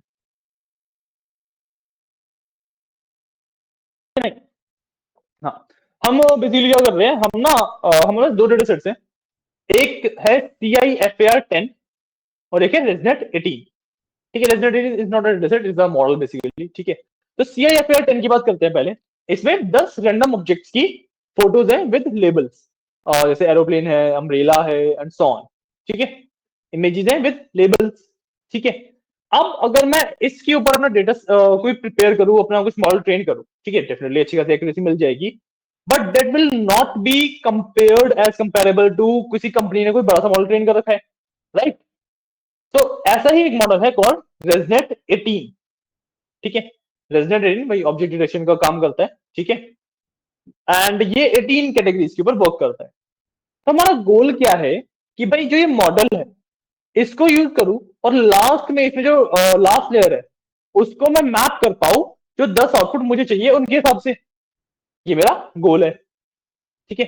और मैंने ये अचीव कर लिया, तो basically what I am doing is called transfer learning. कैसे करेंगे, देखो, मैंने चीजें इंपोर्ट करी, जीपीयू चेक किया, ठीक है। यहाँ पे मैंने ट्रांसफॉर्मर बनाया, ठीक है, जो बेसिकली डेटा वगैरह को इनिशियलाइज करेगा, जो डेटा को रन करेगा, ठीक है, टेंसर में कन्वर्ट करेगा, ठीक है। अब क्योंकि मैं रेजनेट की बात कर रहा हूँ, मेरा जो मेन मॉडल है वो तो रेजनेट है, तो मेरे को कुछ चीजें जो उसके हिसाब से करनी पड़ेंगी, ठीक है। तो मैंने यहाँ पे उसको रिसाइज कर दिया 224 में। ये जो रेजनेट है, वो 224 की इमेज इनपुट लेता है, ठीक है। उसके बाद मैंने इसको टेंसर में कन्वर्ट कर दिया और नॉर्मलाइज कर दिया, ठीक है। रेजनेट के हिसाब से नॉर्मलाइज किया, ये जो मीन और स्टैंडर्ड डेविएशन की वैल्यू है, इसके बेसिस पे नॉर्मलाइजेशन होती है। ये वैल्यूज आपको याद रखने वाली चीज है, ठीक है, कि भाई रेजनेट रेटिंग की ये वैल्यूज होती हैं। वैसे अगर आप नहीं भी याद रखोगे तब भी कोई इशू है नहीं, क्योंकि आप एक गूगल करोगे कि भाई रेजनेट रेटिंग की मीन और स्टैंडर्ड डेविएशन की वैल्यूज क्या है, आपको बहुत इजीली मिल जाएगा, ठीक है। ये हमने वो वैल्यूज दे दी, ठीक है। उसके बाद मैंने क्या किया, अपना जो CIFAR जो मेरा मेन डेटा सेट था, उसको लोड किया और उसका लोडर बना दिया, जैसे हम ऊपर करते आ रहे थे, ठीक है। देख लो, सेम वही चीज है, ट्रेन इक्वल टू फॉल्स, ये ट्रांसफॉर्म इक्वल टू ये, शफल इक्वल टू ये सब, ठीक है। हमने ये वाला पार्ट किया। अब इसके बाद हम क्या कर रहे हैं, हम ना सबसे पहले जो प्री ट्रेन मॉडल है मेरा, जो पहले से मेरा मॉडल ट्रेंड है, वो हम इंपोर्ट कर रहे हैं। तो ये वाला कंसेप्ट ना थोड़ा सा मुश्किल होता है, ठीक है, समझ पाना, इसलिए मैंने कमेंट्स भी डाले हुए हैं आपके पास, ठीक है।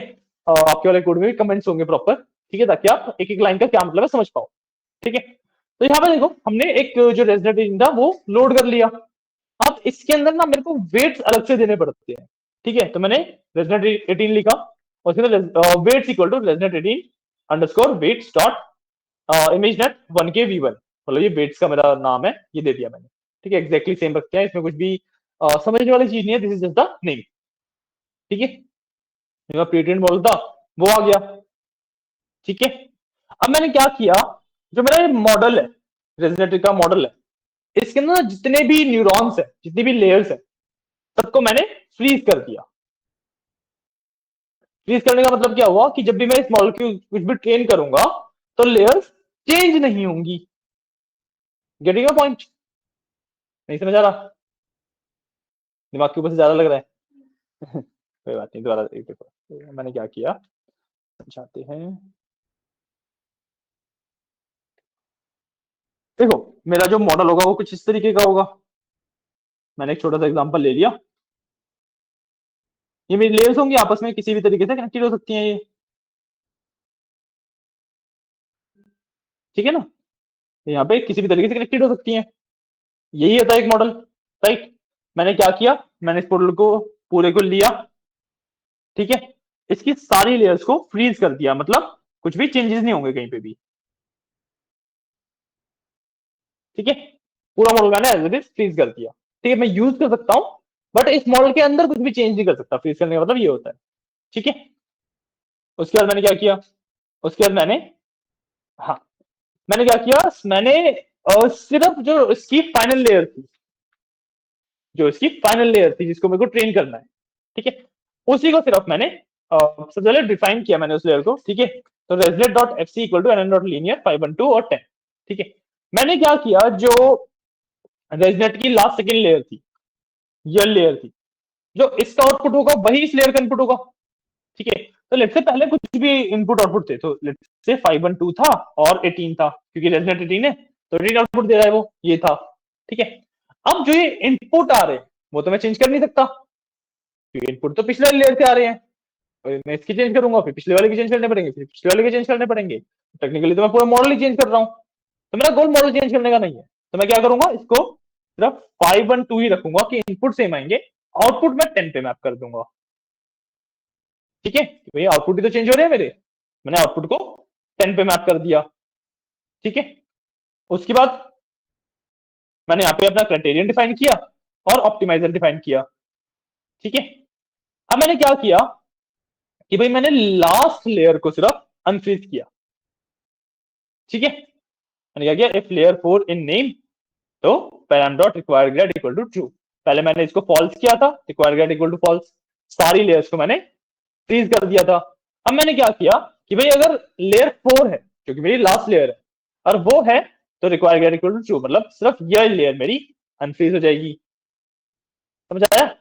तो जो मैं यहाँ पे था इस वाले मॉडल के अंदर, मैंने क्या किया, जो लास्ट वाली मेरी लेयर थी, सिर्फ इसको मैंने अनफ्रीज कर दिया। थोड़ा सीरियस हो गया, अभी दोबारा बना देते हैं, ठीक है। सिर्फ इस वाली लेयर को मैंने अनफ्रीज कर दिया, ठीक है। इस तरीके का मेरा मॉडल दिख रहा है। अब मैं इसके अंदर अपना डेटा को दे दूंगा, इसको ट्रेन कर दूंगा, मेरा बाकी मॉडल सेम रहेगा, ये लेयर ऑटोमेटिकली मैप हो जाएगी मेरे डेटा के हिसाब से, राइट।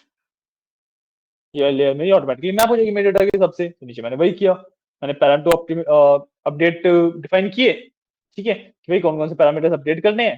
बेसिकली जो जो रिक्वायर ग्रेड जिसमें ट्रू है वो वाले अपडेट करने हैं, ठीक है। मैंने क्या किया, P for P in resident parameter F P dot require grade, मतलब कि भाई जो ये पैरामीटर्स हैं इनके ऊपर इटरेट करो, और जहां पे तुम्हें require grad equal to true मिल जाए उसको ट्रेन करो, बाकियों को ऐसे ऐसे छोड़ दो, ठीक है।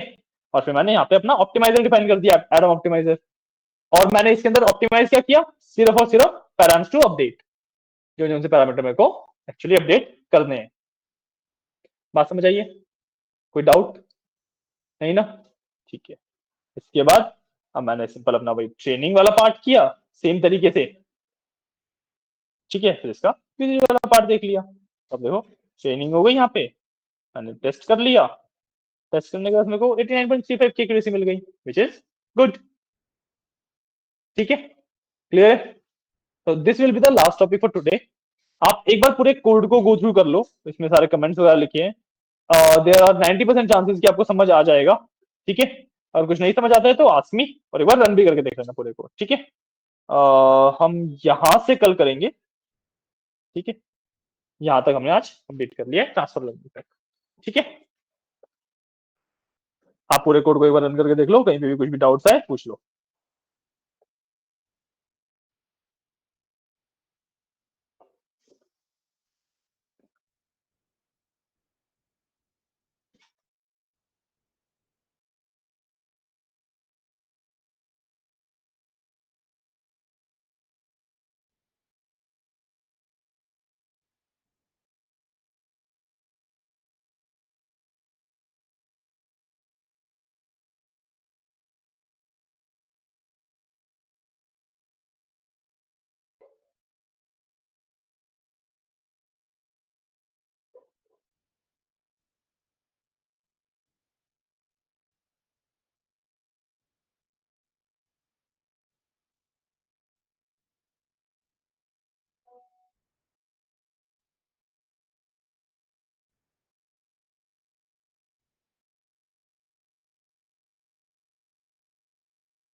ठीक है, आज जो भी समझाया ना काफी इंपॉर्टेंट था वो।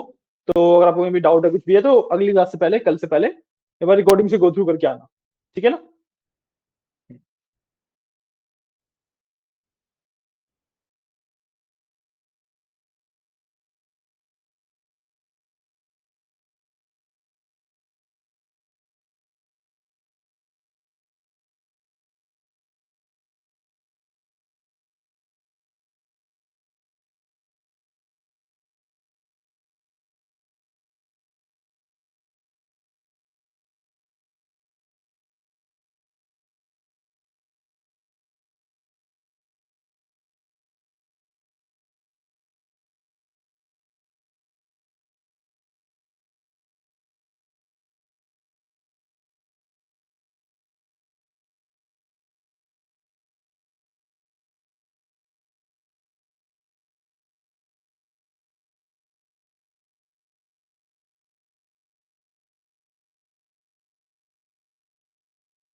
Then, कोई डाउट?